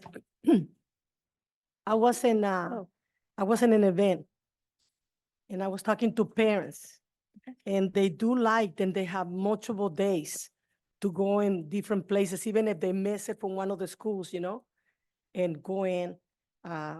They're concerned, like, everybody about the budget and everything, how we gonna pay our bills. There's a lot of little questions and parents are asking me how the schools are gonna be affected by 2025 or 2026. How we gonna be able to maintain or sustain and also the services provided to the children. Most of the parents who come into me are many who are special children with disabilities. Some they have cerebral palsy, and they do appreciate the extra help that the State Unified Districts provided. These kind of give me an idea. I'm gonna go in the website again, and I wanted to thank you for your time. Thank you so much for your presentation today. Thank you. Any other questions? Okay, Trustee Colon. Thank you for your presentation. So a couple of questions. Looking at the slide, expected annual measurable outcomes. So this is the one that shows the bar graph goal 1 through 8. And I just want to be clear, goal number 5, it's has the dark blue section that says new measure. But I'm not sure if that bar, the blue section of that bar, does that mean then those aren't completed? Or I can understand it's a new measure, but then is it available at the time of the report, not available at the time? It was not available at the time of the report. And the reason that we identified that differently than an established metric is because it is new. So we're still collecting that information and some of that information may not be available till later in the year. Okay, and then I know I had a couple of questions back, which you did answer. Okay, so coming back to thank you for providing the breakdown too of the details, because that would have been a question. So thank you for doing that. And so now my question on these, I understand you're saying these are zero expenditures for these various reasons.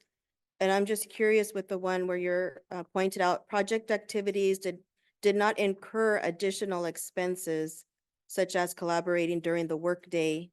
And I don't know if you can answer now, but I'm just wondering, since we have this money allocated for these things, why aren't we spending the money on these things?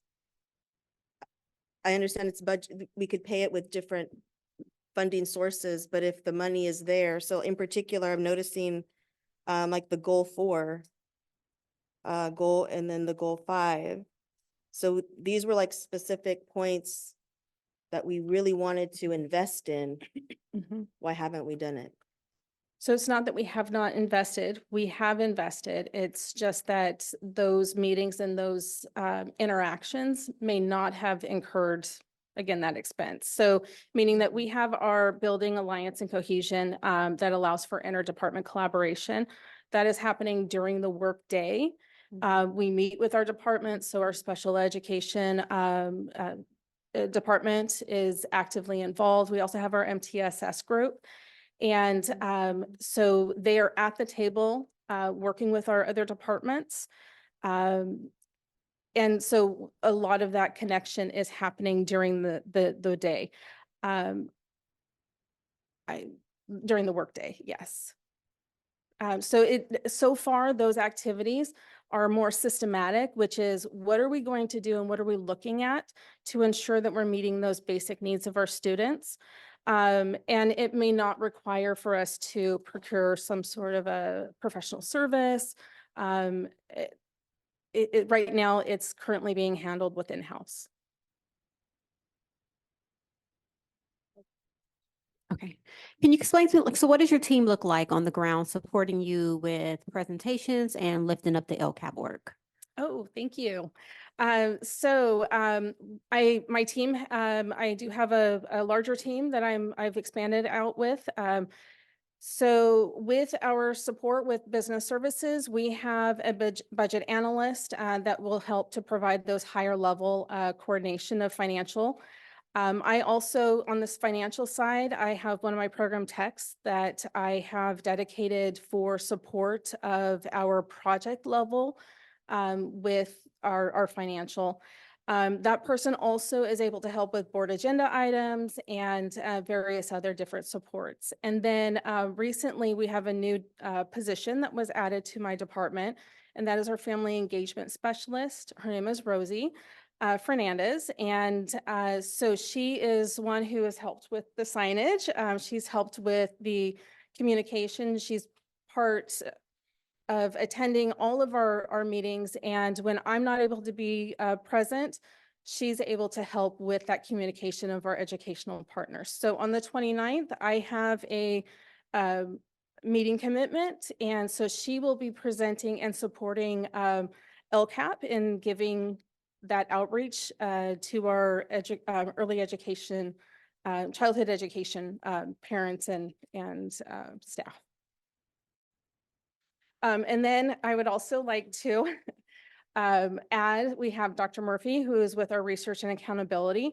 And with his department, we have a research specialist that is dedicated supporting to help with our data pools. And that's who helps with our data information on this report, providing supports of our dashboard, and will be integral in helping with the next presentation, which is focusing on our survey results and key findings.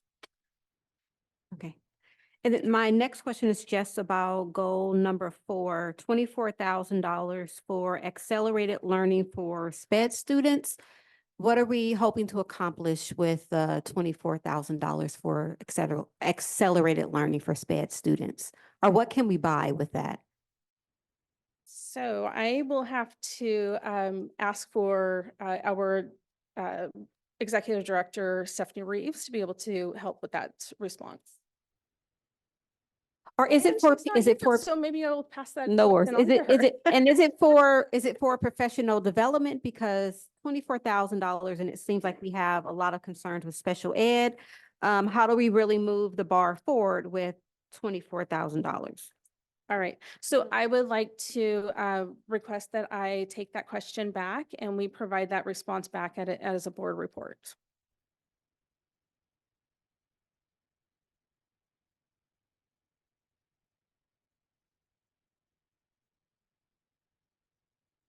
Sorry, I have a lot of questions, but so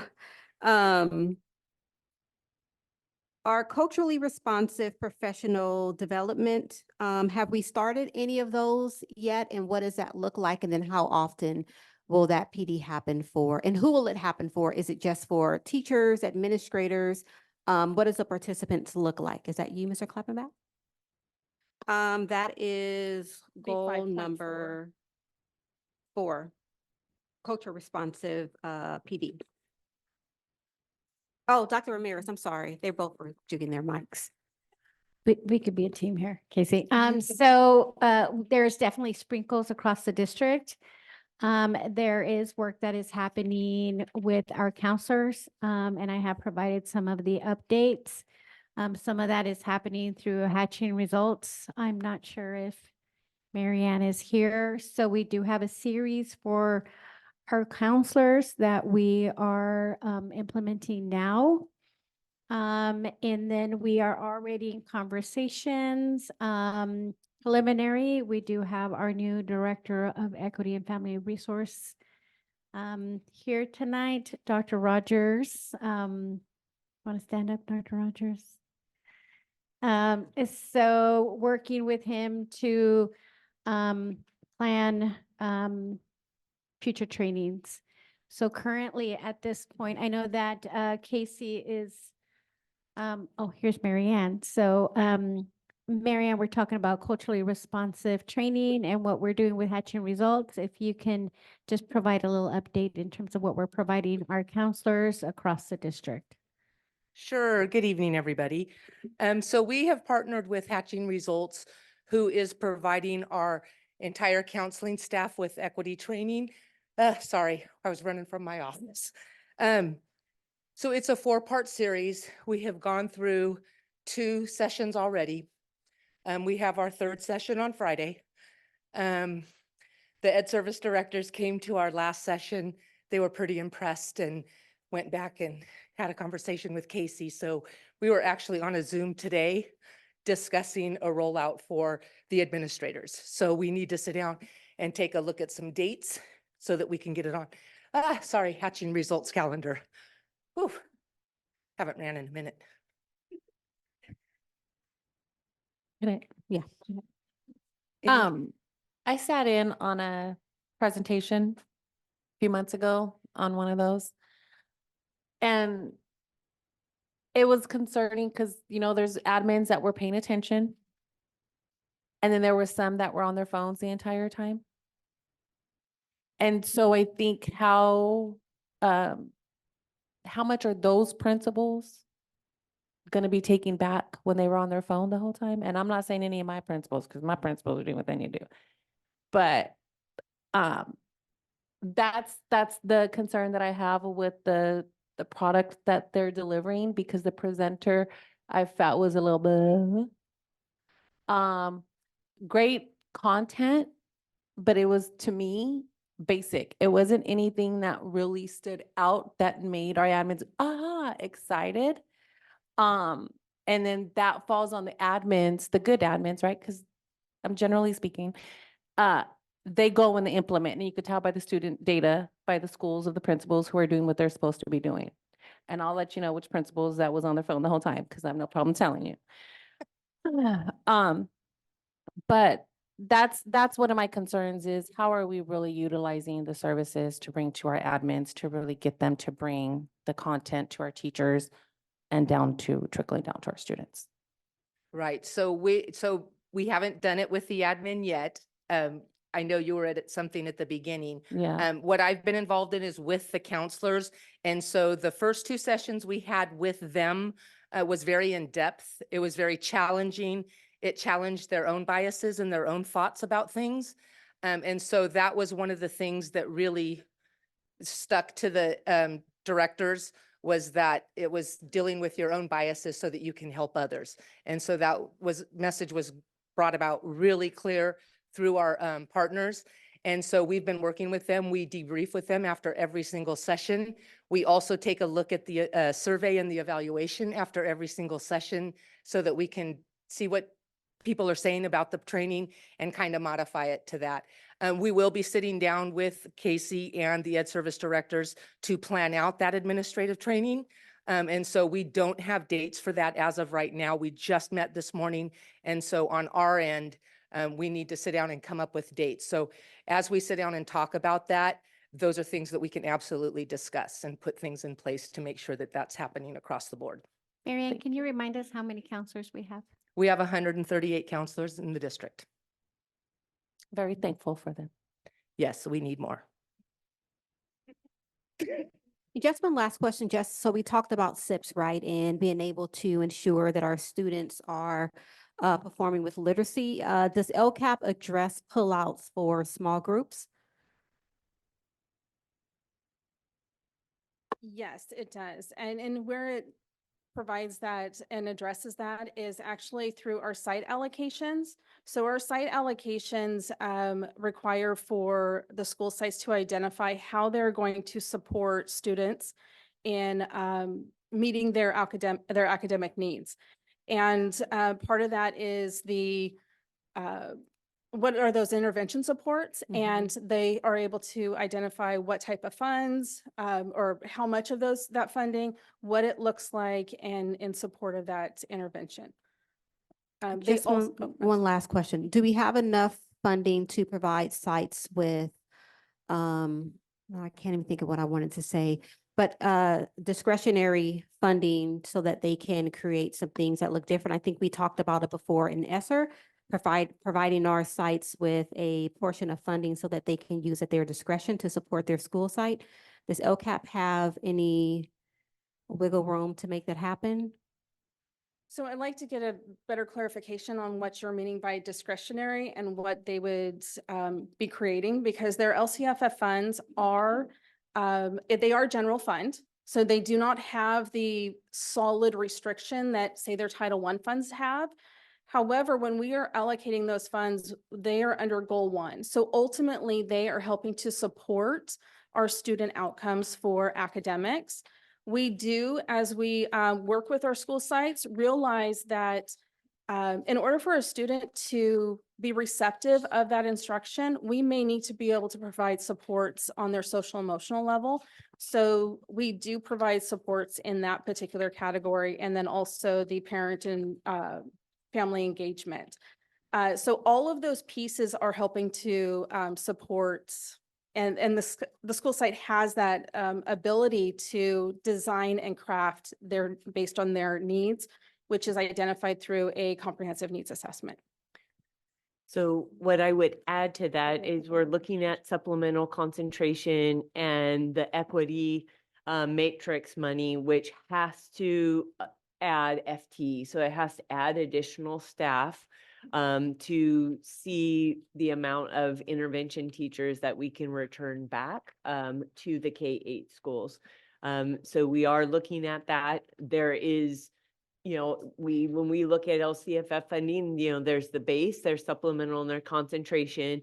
And then now there's this equity matrix additional monies that is for particular schools. It's not for every school. And so how do we utilize that funding well in order to be able to bring back intervention teachers, which were in the district several years ago, but are in limited fashion now. They're more through these extra funds that people have. Some people have limited hours. The majority of them, I was just at Spanos today, and so I saw pullouts of students, and most of them at this moment are being done by classified staff, which can be highly trained and supportive, but we're looking at additional certificated teachers as well to provide those supports. I have one more question. As I've mentioned before, my eyesight is a little not that great. And so I can't see on here, but my question is, where does the English language learners fall in this metrics? Yeah.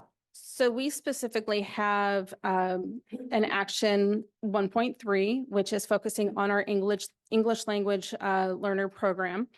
And that is where we provide supports for our instructional coaches, or are they now specialists?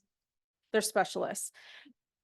Yeah, so we recently had a change, but that's where we have specialists that go out to provide support for the sites. We also allow for the department to identify what additional supplemental supports are needed. That doesn't take into account that all of our other actions throughout our plan also are incorporating the needs of our students, because that's what supplemental concentration funds and how they're generated is a portion is based on our English learners. We do have in 1.7, which is looking at our interventions and supports, we have bilingual assists. The district has identified that each school will receive a 0.75, which I believe is a 6-hour bilingual assist. And most of our sites we do have some openings. And so those are under recruitment. Okay. Or Tiffany? All right, Shannon, thank you so much for your presentation, Tiffany. Thank you. And you. congratulations on your new position. Item 8.1, presentation public hearing for successor contract negotiations for the 23 through 2026 fiscal year between Stockton Unified School District and the United Stockton Administrators USA, and presentation of Sunshine proposal. Is there someone presenting? No?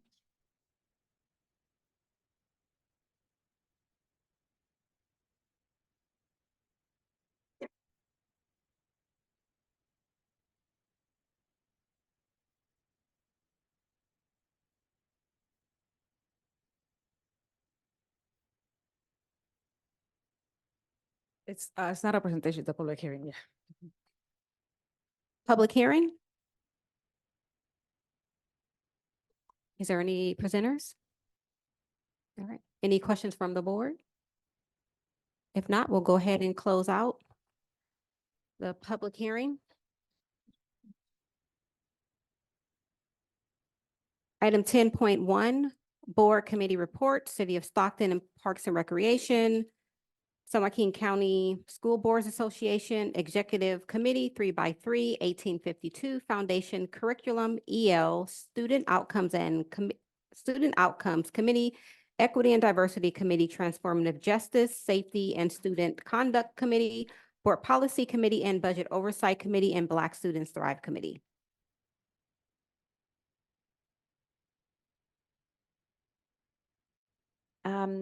The one committee that we will be not discussing tonight, as they have not met, is the San Joaquin County School Boards Association Executive Committee. We will call Trustee Denier for a report on City of Stockton Parks and Recreation Committee.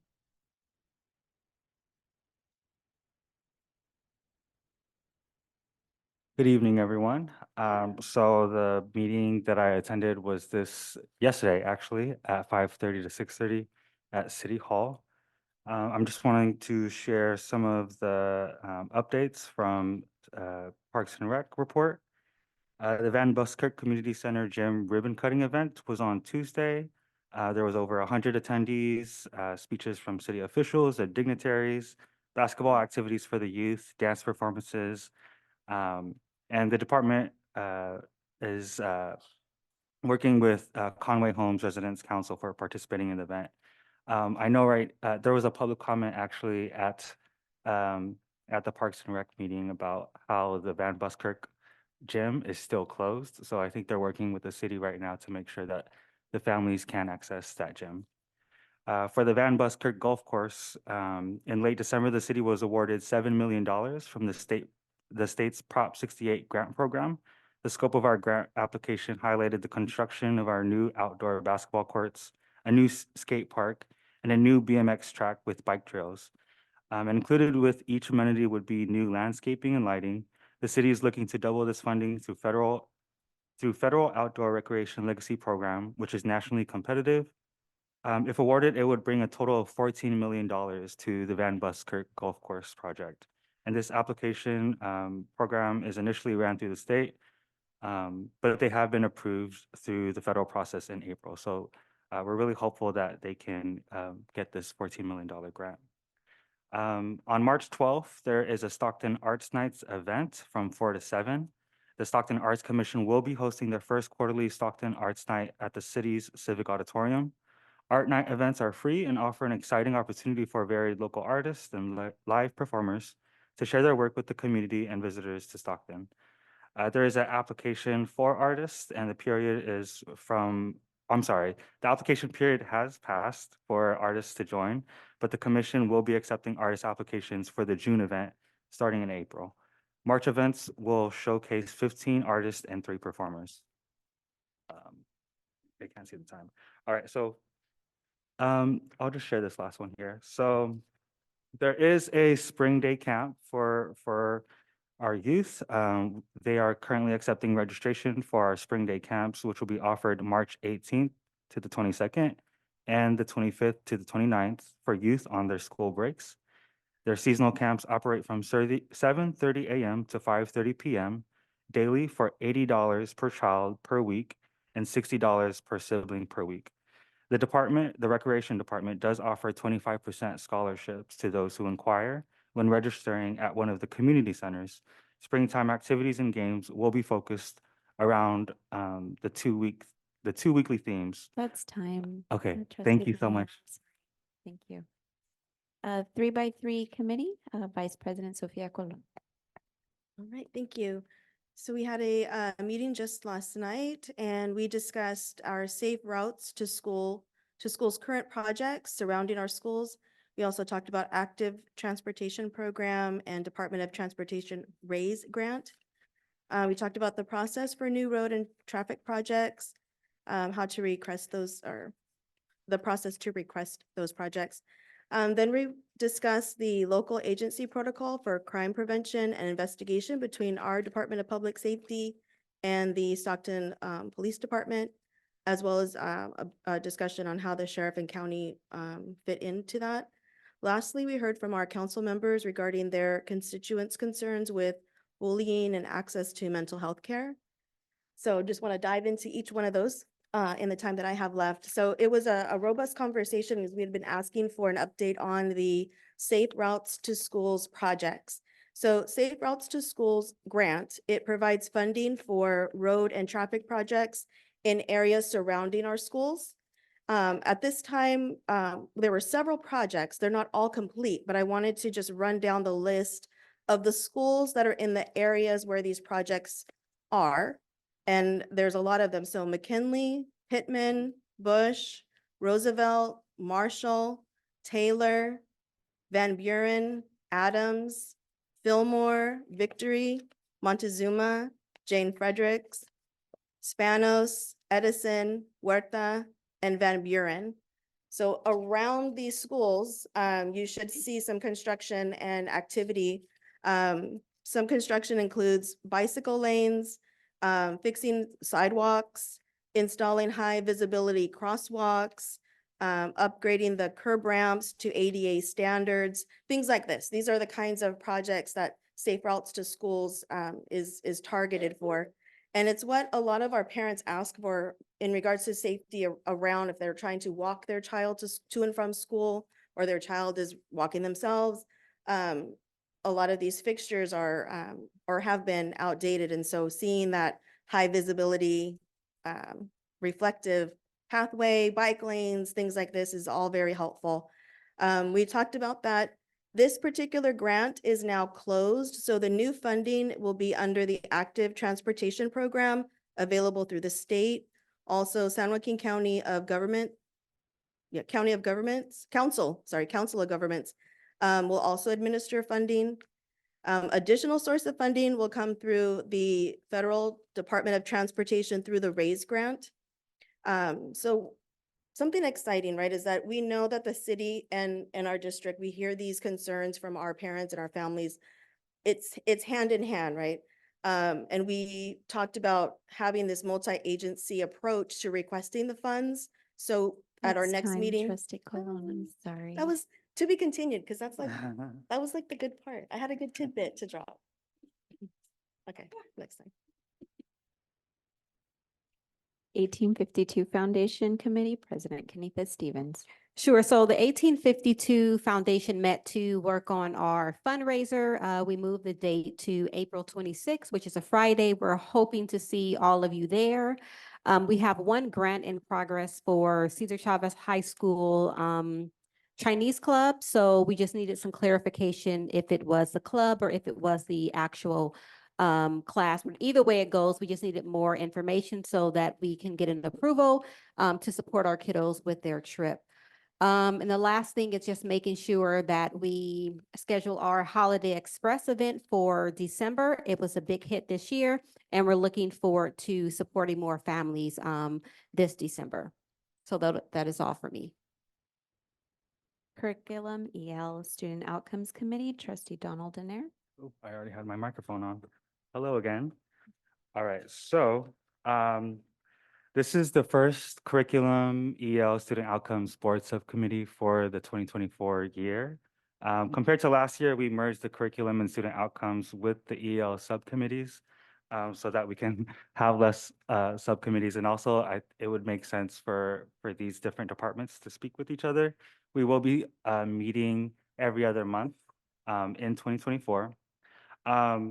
I just want to give a shout out to these August elementary school teachers who have EL students who are also who have IEPs and are in middle school.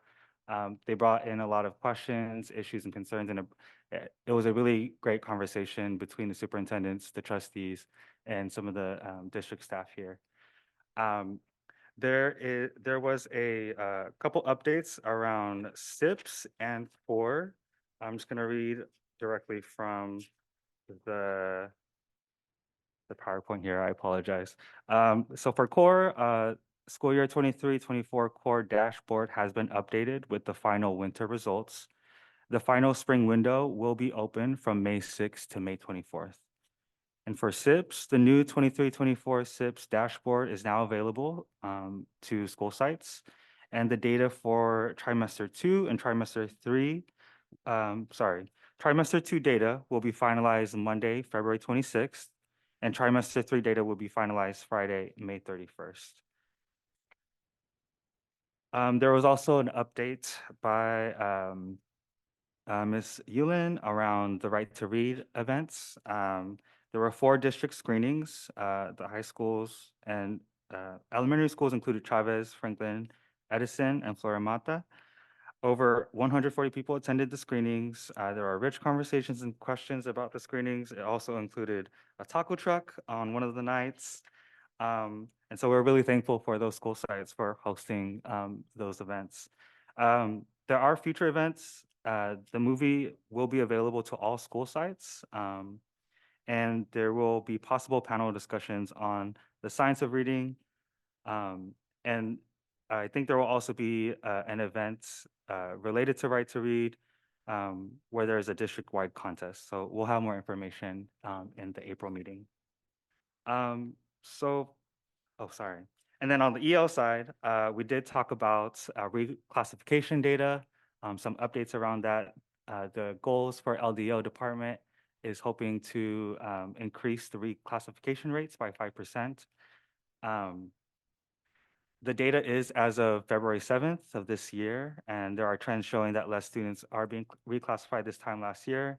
LDO is saying that they're trying to reclassify in early grades as a way to help with that. Trustee Danair. Thank you so much. The last committee is Transformative Justice and Safety and Student Conduct, also Trustee Danair. Okay, I will try to keep this brief too. So we did get some information around around Jewel funding. This is a settlement agreement with different school districts where we are receiving funding to address some of the vaping issues in our school sites. There was a meeting in the last fall where we had a panel of students talk at Cesar Chavez, and they brought a lot of issues around vaping in bathrooms, feeling unsafe in bathrooms.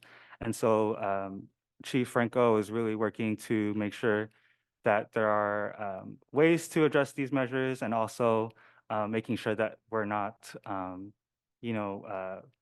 what's called profiling these students and making them feel like you know, they're they're doing something wrong, and it's just we trying to figure out how to address those behaviors. We also got some project updates from the top of my mind. I don't have my notes with me. We talked about the catapult system, the buzzer system. These are all different measures that are being implemented in school sites. Mr. Marcus Omlin and Chief Franco have been doing really great work to make sure that these are being implemented across different school sites in 3 different phases. Um, yeah. And so I think I'll end it there. Thank you so much. The next meeting will be March 26, 2024. This Transformative Justice, Safety, and Student Conduct Committee meetings will be happening every month for 2024. So hope to see you there. Thank you. All right, moving on to item 10.2, brief reports on trustee events. Yvette will read the oral announcement and Abby will be the timekeeper. And thank you, Madam President. This is the opportunity for each trustee to make a brief announcement or to give a brief report on their own recent activities at the district pursuant to Brown Act Government Code 549-542 A3. There will be a 3-minute limit per report. Sure, so we had some trustees go to some conferences, so I'll go ahead and start with trustee Mendez. Yes, I would like to report that I went to the CABE and it was very excited. I went to some few classes also. I bring some paperwork too. And I got it here. Of course, it's a lot of pages, but I also send it, in text message or by email to my colleagues. I was able to meet the parents in CABE, especially from STAG, and they were so thrilled and so happy. Also from Madison, parents, they were there and they were very helpful and they were saying that they were very happy that board members are getting involved in the schools. They're coming in, they are helping them with their schools, getting involved in the LCAP. It was only about praising the district and they did like it. Then we are been placing children in videos and being in the schools. And the LCAP have different places where they can go and be part of the LCAP and make an input. And it's also been a lot of translators in there. And they were happy. They were very happy. And they were enjoying themselves, including myself. I have a terrific time with them. I went in to the parent service for parents when they come in there and they give them incentives and little gifts. One of the parents won a raffle. I was blessed. Even if it was a little bit of bad weather at first, I was so blessed of going to schools. Then they are doing the bilingual and the children dancing. I was so impressed of the talent of the schools. Then CABE place in there for us. Many teachers went from Start Unified District. I see them all over the place. They were saying way back, they were happy, they were learning. All of us were working together. Also, I wanted to let you guys know, thank you, Superintendent, you win an award. Congratulations on that. And also, I wanted to say something then. This is the first time then I got to talk to so many teachers in CABE and hear them what they're going through. And thank you for coming today. Thank you. We are listening and we're welcome all your ideas. And I was so proud of them because they sit down and talk to me everywhere and we share food. This is one of the best times that I got. And also I won a raffle. And I got so great news, then it's personal, but I'm gonna tell you, I'm so proud. Everybody, the directors who show up over there, they were helping the parents. I see everything so well together and teachers working together like I never see it before. Thank you, teachers, for going to CABE. I hope that you guys continue going because it was good and professional and we learned and we have lots of fun. Thank you. Thank you. Thank you, Madam President. All right, moving on to trustee Zulueta. Good evening, everyone, and thank you for those who hung around. I did not go to CABE, so what I wanted to just speak about is just to say thank you to all the people that are going to be participating in the Rotary Reading on Thursday. Just from the information that they sent us, there'll be over 777 volunteers this year, reading to over 20,000 students in SUSD, Lincoln Unified, Lodi, Manteca, the charter schools, and SJCOE. And so it's just an awesome time to be able to go out and participate and support with our students and our families. And then just with regard, not only to our teachers, but just to a lot of the calls and emails that we've been receiving. I know other board members have also received calls and emails just about the concerns. And for me personally, you know, it's my hope, and, you know, I know that as trustees, we've been really voicing that we need our administration to help meet, you know, our teachers halfway so that we could have just some positive discussions. The discussions up to now, it's been really hard to keep them positive. It's been really hard, as we can see from, you know, all the people that were here tonight, to be able to move forward and have faith and trust and belief in the processes that are going on. And so then for myself, all I can say is, you know, it's my hope that, you know, we get to see the fruition of, you know, those conversations. We've heard our teachers come and ask for more consistent times, and, you know, just more times in general outside of what's been currently scheduled. And I'd like to hear at the next board meeting that, you know, we made some headway in that, because they're coming and they're, you know, raising their voices so that we can hear them. And so, you know, it's up to us, not only as a board, but then the administration staff, to just to meet them where we're at, meet them where they're at, because it's important not only to our students and our families, but to those educators and the rest of the staff. Thank you. All right, Trustee Cologne. I'm so sorry. I'm so sorry. I apologize, Trustee Rico. Trustee Rico. Good evening, everyone. Thanks for being here today. And I just want to thank to the STA and teachers for being to have the, I don't know how to say this word, but to come and show up and ask for what you think, what you guys deserve. I know. I know. So I just want to shadow what Trustee Zulera said.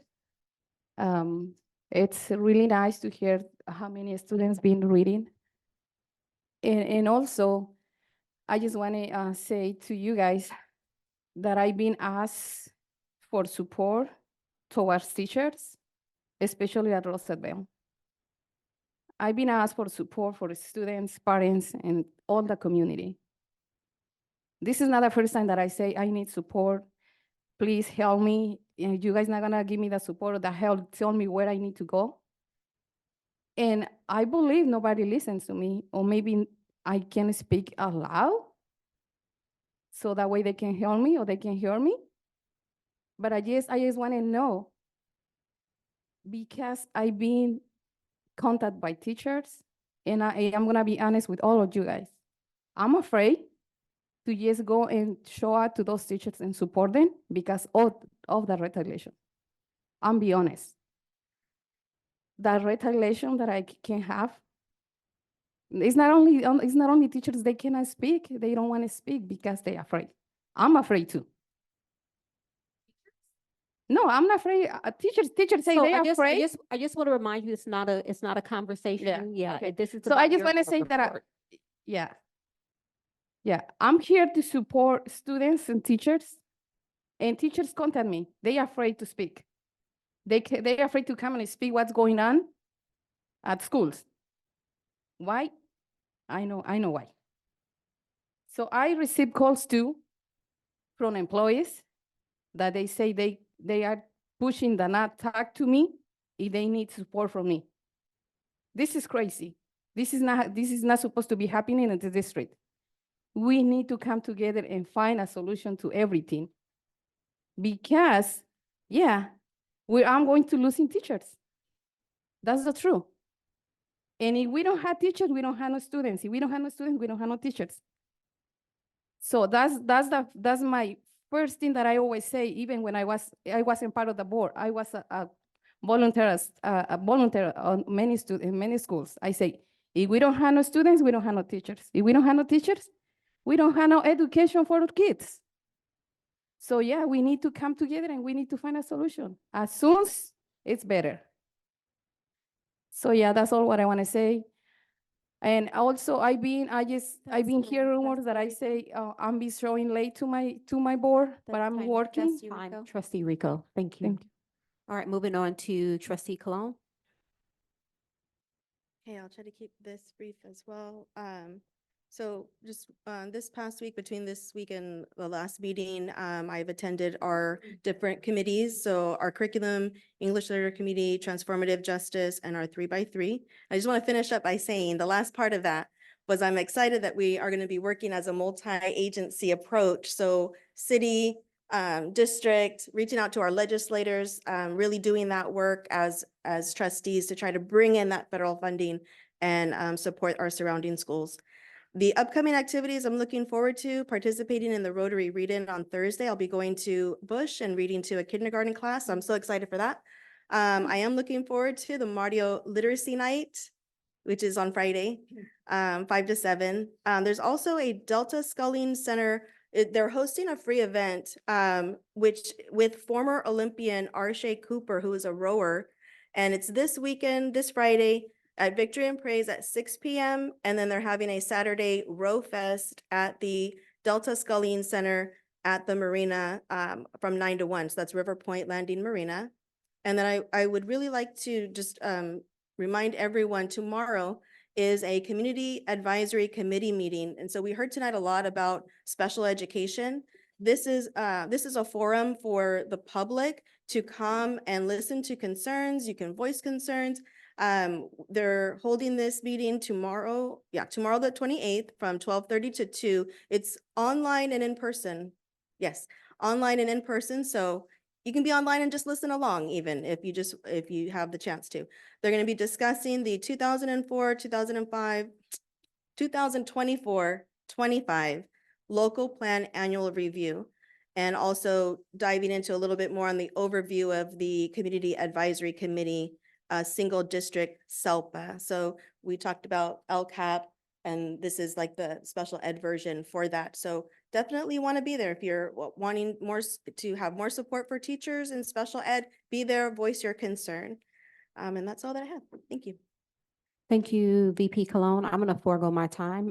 Trustee Danair. Hello again. I have community office hours again.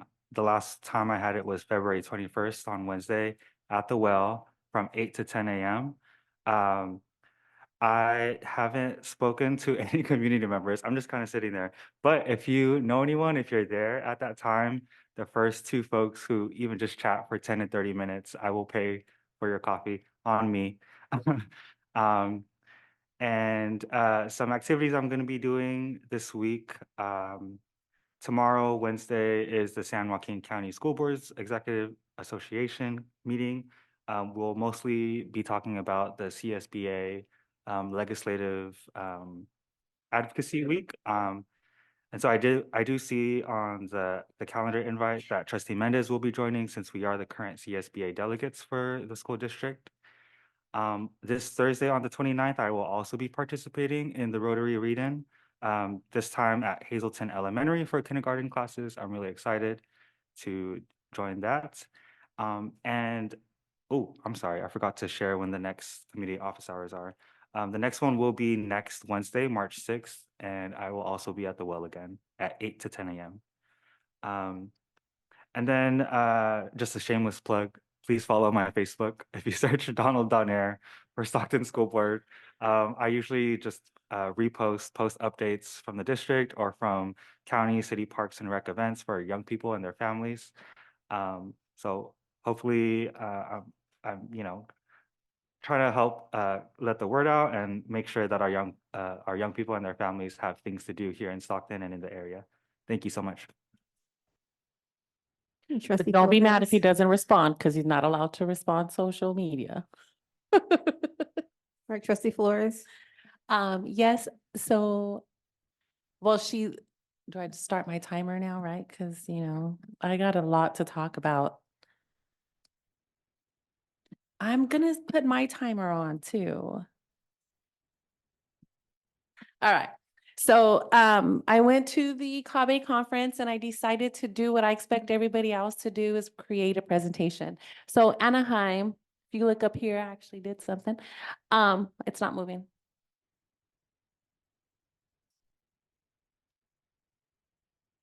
So can I get my time back? Can we pause the timer?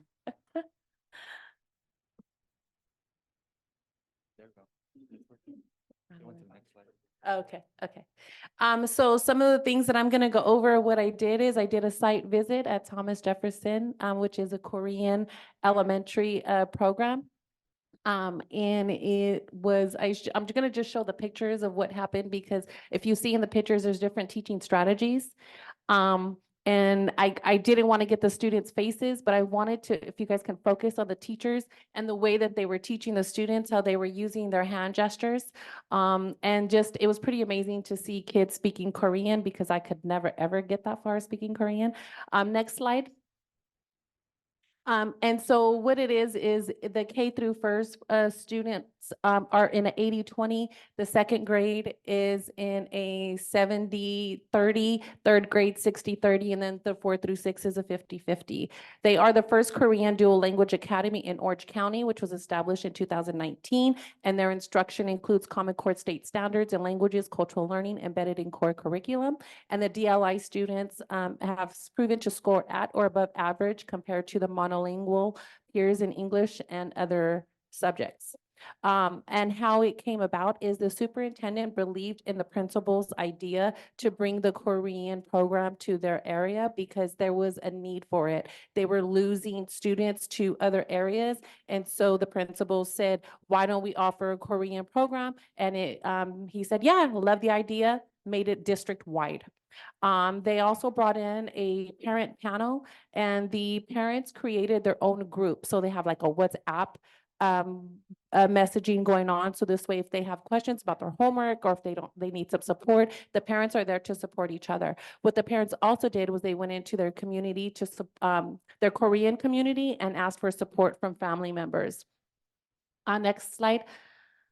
Some of the workshops that I've attended was Let's Rethink and Rebuild an English Learner Experience, which is focusing on building the capacity of all educational partners. And I'll go ahead and let you, I don't know if you guys can see that up there, but it was also focused on creating a program model, curriculum ideas, and opportunities to connect for designing an innovative newcomer program to promote academic and social emotional growth. So that's something else that's a new word for me to hear as the newcomers, and we're starting to address our students because I never looked at it before as a newcomer, but they are coming new to our, country and learning different languages. And then also 10 things new and aspiring educators need to know about the multilingual education in California. So what I thought was pretty cool. Oh, wow. Okay, well, there's lots here I can share with you guys. Trustee Flores has time. Can you send it to an email? Is she able, Yeah, she can email it. Want to email to us? attach it? Yes, yes. Can I just, one statement? Number Well, of my. we didn't give it to anyone else, so we need to be fair across the board. So I do apologize, but moving on to item 10.3, appointment of one delegate to the California School Boards Association, CSBA Delegate Assembly. Is there a motion? Yes, I would like to nominate myself, Cecilia Mendez, to continue the rest of the year. And I'm very proud to be member of CSBA. And the reason why I was getting removed because of the 88 that we have, it was missing. I would like very much to finish my responsibilities until the end of the year. Thank you so much, board members, colleagues. Is there a second? I'm second. Second by Trustee Rico. Any discussion? Seeing none, roll call vote. Vice President Colon, Yes. Clerk Donald Danair, Yes. Trustee Flores, No. Trustee Mendez, Yes. Trustee Rico, Yes. Trustee Zulueta, Yes. President Stevens. No. Motion passes 5-2. Moving on to item 10.4, approval of minutes, January 30th, 2024, regular SUSD meeting minutes. Is there a motion? I'll make a motion to approve. Is there a second? Second, Madam President. All right, any discussion? Seeing none, roll call vote. Vice President Colon, Yes. Clerk Denier, Yes. Trustee Flores, I'm sorry. Where, At 10.4 minutes. oh, yes. Trustee Mendez, Yes. Trustee Rico, Yes. Trustee Zulueta, Yes. President Stevens. Yes. Motion passes unanimously. Item 11.1, Superintendent's Report. Yeah, thank you very much. So we have a video that's coming up soon. So if you can prep that while I continue with my other comments. So just tomorrow alone, we have really great things happening. So I want to emphasize, although we have a lot of progress we need to make, we do have staff every day that is supporting wonderful programs for our students. So tomorrow alone, we have our evaluation of our IB program at Franklin. And so we'll be there with a team, state level team, in order to complete that evaluation. And then also I will be attending Edison High School Avid Showcase. To be a showcase district or showcase school is a big accomplishment. And so we'll be able to support that. I too will be doing the Rotary read-in. I'll be at Spanos Elementary reading to a kindergarten classroom. So what we've been trying to do is really highlight the voices of our students and staff. And so we had one of our sessions for Educators Thriving. And so this is some of our staff speaking to that training. And so here you go. SUSD educators are thriving. We talked to some who have received the training of Educators Thriving. Something I've learned that's really improved my well-being is that writing down your goals makes it more likely that you'll accomplish them, and we've seen that with research-backed studies. We talked about boundaries, we talked about time management. With the boundaries, I really learned that I don't set boundaries and I need to. And every session I walk out and think, I feel like I learned something. It's a wonderful opportunity to learn and to grow as a person as well as an educator. What I appreciated most about taking this training is the fact that I am able to learn more, and what I thought I knew, I didn't know, and able to thrive. I have learned quite a bit when it comes to just enlarging my thought processes, hearing other viewpoints. We're leading this program, Educators Thriving, to help educators across the country and here in Stockton to have the chance to learn about and practice with and apply strategies that are empirically proven to increase well-being. In Stockton, Melinda Meza for the Stockton Unified School District.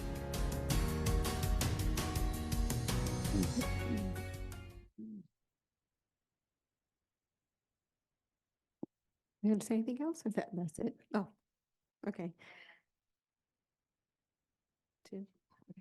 Moving on to item 11.2, approval of agreement to furnish consultant services with Educators Thriving for the 2024-25 school year. Is there any discussion? We need motions first. Oh, motion? I'd like to make a motion to bring this back at the next meeting. That way we could have some conversations with our teachers and kind of see how we can meet them halfway. I'll second that. All right, any other discussion? If the superintendent does still want to talk about it, I think, that helps us for the future, but yeah. Sure, I'll speak to it. So Educators Thriving was actually brought to me originally by STA. So it's unfortunate that there wasn't a comment made to me about it. So it was something that was brought originally in 2019. There's very little things that have almost perfect response to. And so this was one of them. So this year we expanded to 75 people. We had 75 educators. It isn't just teachers. It is people within the system. It is mostly teachers, but it's throughout the system. On the documents that you saw, what you'll see is that 70%, so there's 75 of them, 70% rated it a 5 out of 5.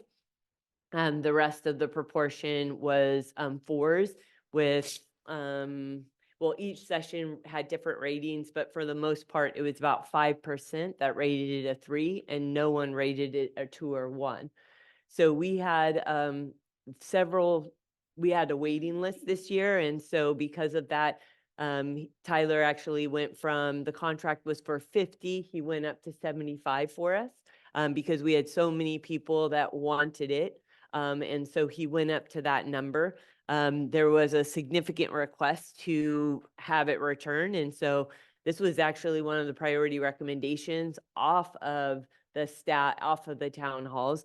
And so the reason why it's doubled the amount is because it's doubled the staff. So this will support 150 staff members in order to be able to have that. And so, as I mentioned, it is true that I'm sure that there are people who can provide. Tyler, it does have a unique skill set. And I will say that these results are not, they're not common. Most of the time you have much more of a even keel response to something. We have had almost perfect attendance as well. So if all the reason why what we did this year is we actually use educator effectiveness money in order to provide a stipend. So this year and next year, teachers would, or staff members would be provided a stipend if they go to all sessions except they're allowed to miss one. So they have to go to 5 out of 6 sessions. But just as a show of dedication on Tyler's part, he wanted everybody to be able to get the stipend and make sure that they had the sessions. And so he's actually doing a makeup session, which of course he's not charging us for, so that people have the opportunity, if they wish to not only learn from him, but also receive the stipend. And so, I do feel that staff was the one that requested this. And I understand that it is a cost out of the general fund, but you heard some representation testimonials, and so we can bring it back, but I also believe that actually staff is the one that requested this, and it is doing good for our teachers. I actually had a teacher who, and Tyler let her in, who pretty much begged to be part of this because she had been part of it in 2019 and knew of the impact. And so I'll end it there. Madam President, could I just have one comment or / question? Yes. So it says that the contract doesn't start till September 19th. Does bringing it back in 2 weeks stop us from being able to fulfill that contract if it's something that, after talking with STA, we can move forward with? No, we can bring it back. Okay, thank you. All right, any other discussion? Seeing none, roll call vote. Vice President Colon, Just want to make sure this is the motion to bring it back. Yep. Yeah. Okay, Correct. yes. Clerk Donald Lanier, Yes. Trustee Angel Ann Flores, Yes. Trustee Cecilia Mendez, Yes. Trustee Alicia Rico, Yes. Trustee Raymond Zulueta, Yes. President Kanita Stevens. Yes. Motion passes unanimously. Moving on to item 12.1, adoption of resolution number 23-58, proclaiming February 26th through February 29th as Career Technical Education Week. Is there a motion? I'll make a motion to approve. Second. All right, second by, both at the same time. Second. Second by trustee Rico. Any discussion? Hearing none, roll call vote. Vice President Sophia Colon, Yes. Clerk Donald Lanier, Yes. Trustee Angel Ann Flores, Yes. Trustee Cecilia Mendez, Yes. Trustee Alicia Rico, Yes. Trustee Raymond Zulueta, Yes. President Kanita Stevens. Yes. Motion passes unanimously. Moving on to item 13.1, ratification of the tentative agreement between the Stockton Unified School District and the Stockton Unified School District Police Officers Association regarding healthcare mitigation and retention bonus, and approve the required financial public disclosure forms that assess the financial impact of the tentative agreement. Is there a motion? Motion. I'll second. Motion by Mendez, second by trustee Zulueta. Any discussion? Hearing none, roll call vote. Vice President Colon, Yes. Clerk Donald Nair, Yes. Trustee Flores, Yes. Trustee Mendez, Yes. Trustee Rico, Yes. Trustee Zulueta, Yes. President Stevens. Yes. Motion passes unanimously. Item 13.2, ratification of the tentative agreement between Stockton Unified School District and the Stockton Unified Pupil Personnel Association regarding healthcare mitigation and retention bonus, and approve the required financial public disclosure forms that assess the financial impact of the tentative agreement. Is there a motion? A motion. I'll Is there a second. second by trustee Zulueta? Any discussion? Hearing none, roll call vote. Vice President Colon, Yes. Clerk Nair, Yes. Trustee Flores, Yes. Trustee Mendez, Yes. Trustee Rico, Yes. Trustee Zulueta, Yes. President Stevens. Yes. Motion passes unanimously. Moving on to item 13.3, ratification of the tentative agreement between Stockton Unified School District and the National Union of Healthcare Workers regarding healthcare mitigation and retention bonus, and approve the required financial public disclosure forms that assess the physical impact of the tentative agreement. Is there a motion? A motion. Motion by Flores. I'll make the second. Second by trustee Zulueta. Any discussion? Hearing none, roll call vote. Vice President Colon, Yes. Clerk Nair, Yes. Trustee Flores, Yes. Trustee Mendez, Yes. Trustee Rico, Yes. Trustee Zulueta, Yes. President Stevens. Yes. Motion passes unanimously. Item 13.4, approval of job description for instructional specialist career technical education. Is there a motion? Motion. Motion by I'll Mendez. second. Can you hold your motion till we call for the second? And second? Is there a second? Trustee Zulueta? We're just asking for you to hold it until it's time for it to go. I'll make the second. Second, Stevens. Any discussion? Hearing none, roll call vote. Vice President Colon, Yes. Clerk Nair, Yes. Trustee Flores, Yes. Trustee Mendez, Yes. Trustee Rico. Yeah. Trustee Zulueta, Yes. President Stevens. Yes. Motion passes unanimously. Moving on to item 13.5, approval of updates to the administrator and child welfare and attendance CWA job description. Is there a motion? A Motion. Motion by Mendez. Is there a second? I'll second. Second by Flores. Any discussion? Hearing none, roll call vote. Vice President Colon, Yes. Clerk Nair, Yes.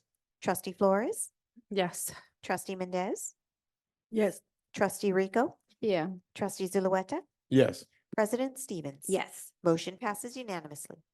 Moving on to item 14.4, approval of First Amendment to expand the lease premises and the third renewal to extend the term at 1541 East March Lane and terminate the lease at 1507 East March Lane. Is there a motion?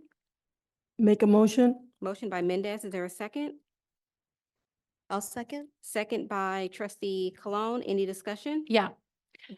Mhm.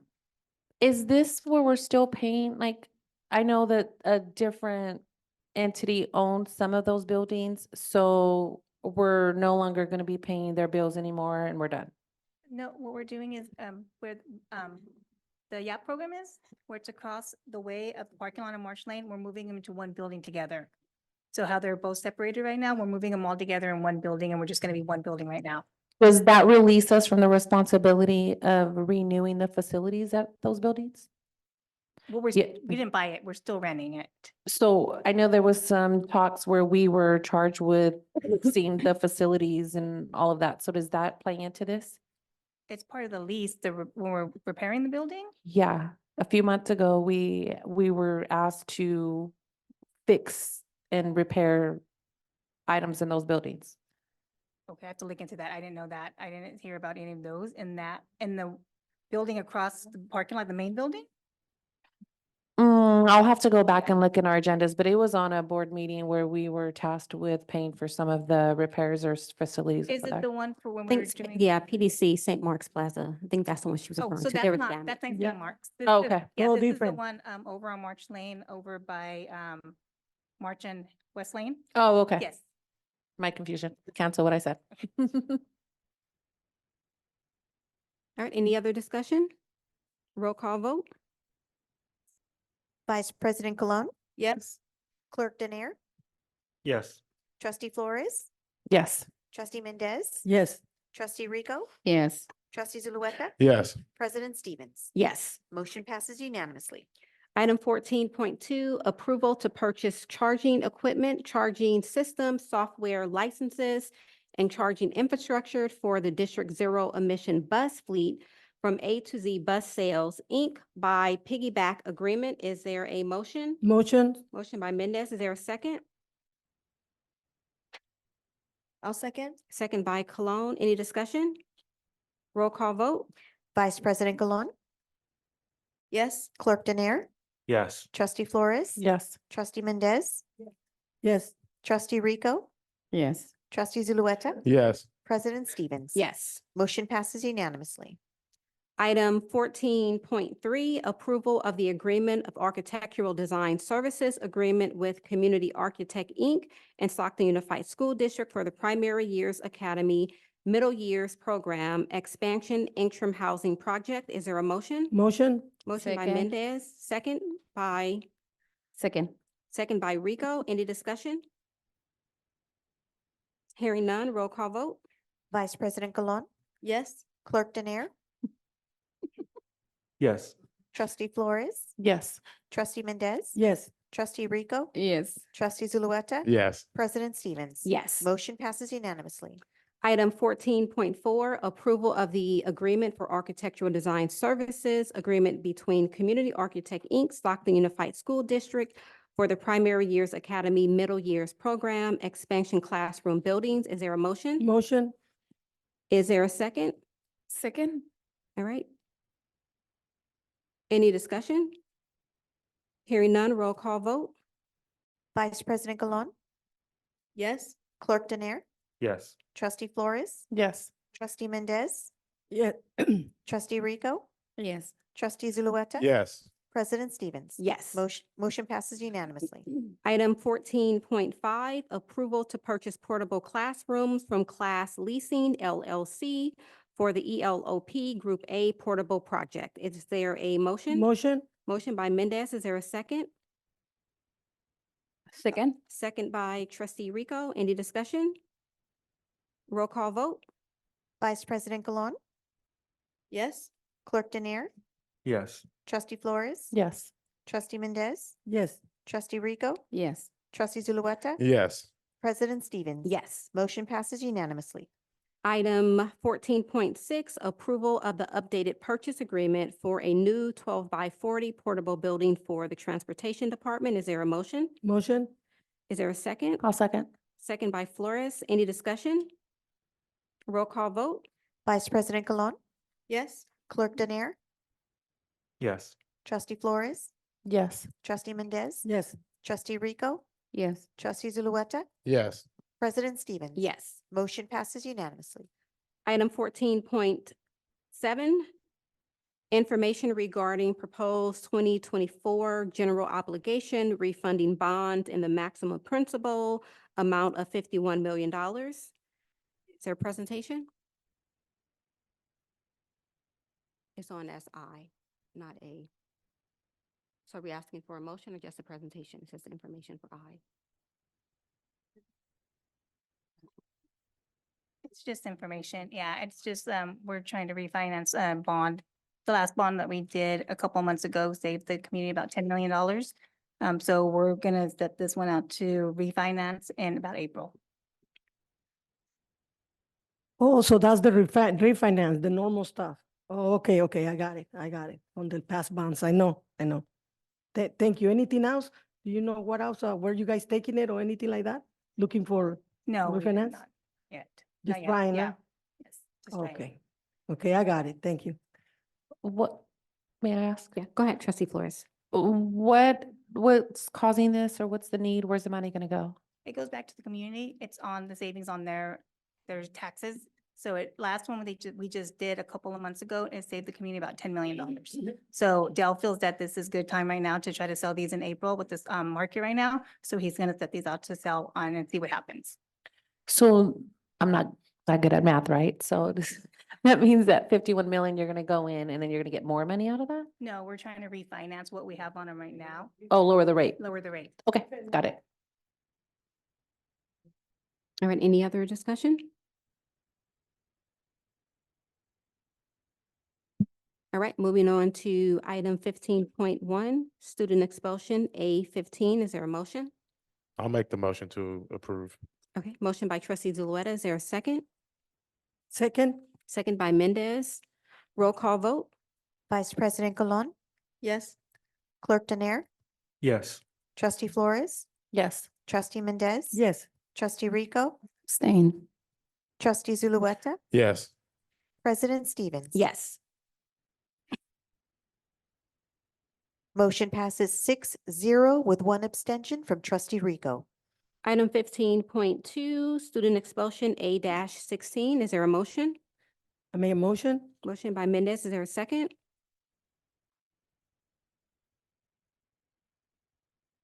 No second? I'll second Donaire. Second by trustee Denier. Roll call vote? Vice President Colon, Yes. Clerk Denier, Yes. Trustee Flores, Yes. Trustee Mendez, Yes. Trustee Rico, Abstain. Trustee Zulueta, Yes. President Stevens. Yes. Motion passes 6-0 with one abstention from Trustee Rico. Item 15.3, student expulsion, A-18. Is there a motion? Motion Cecilia Mendez. Motion by Mendez. Is there a second? Second Donaire. Second by Denier. Roll call vote? Vice President Colon, Yes. Clerk Denier, Yes. Trustee Flores, Yes. Trustee Mendez. Yes. Trustee Rico, Abstain. Trustee Zulueta, Yes. President Stevens. Yes. Motion passes 6-0 with one abstention by Trustee Rico. Item 15.4, student expulsion, AA-10. Is there a motion? Motion. Motion by Mendez. Is there a second? Second Donaire. Second by Denier. Roll call vote? Vice President Colon, Yes. Clerk Denier, Yes. Trustee Flores, Yes. Trustee Mendez, Yes. Trustee Rico, Abstain. Trustee Zulueta, Yes. President Stevens. Yes. Motion passes 6-0 with one abstention from Trustee Rico. Item 17.1, I'd like to adjourn the meeting at 8:17.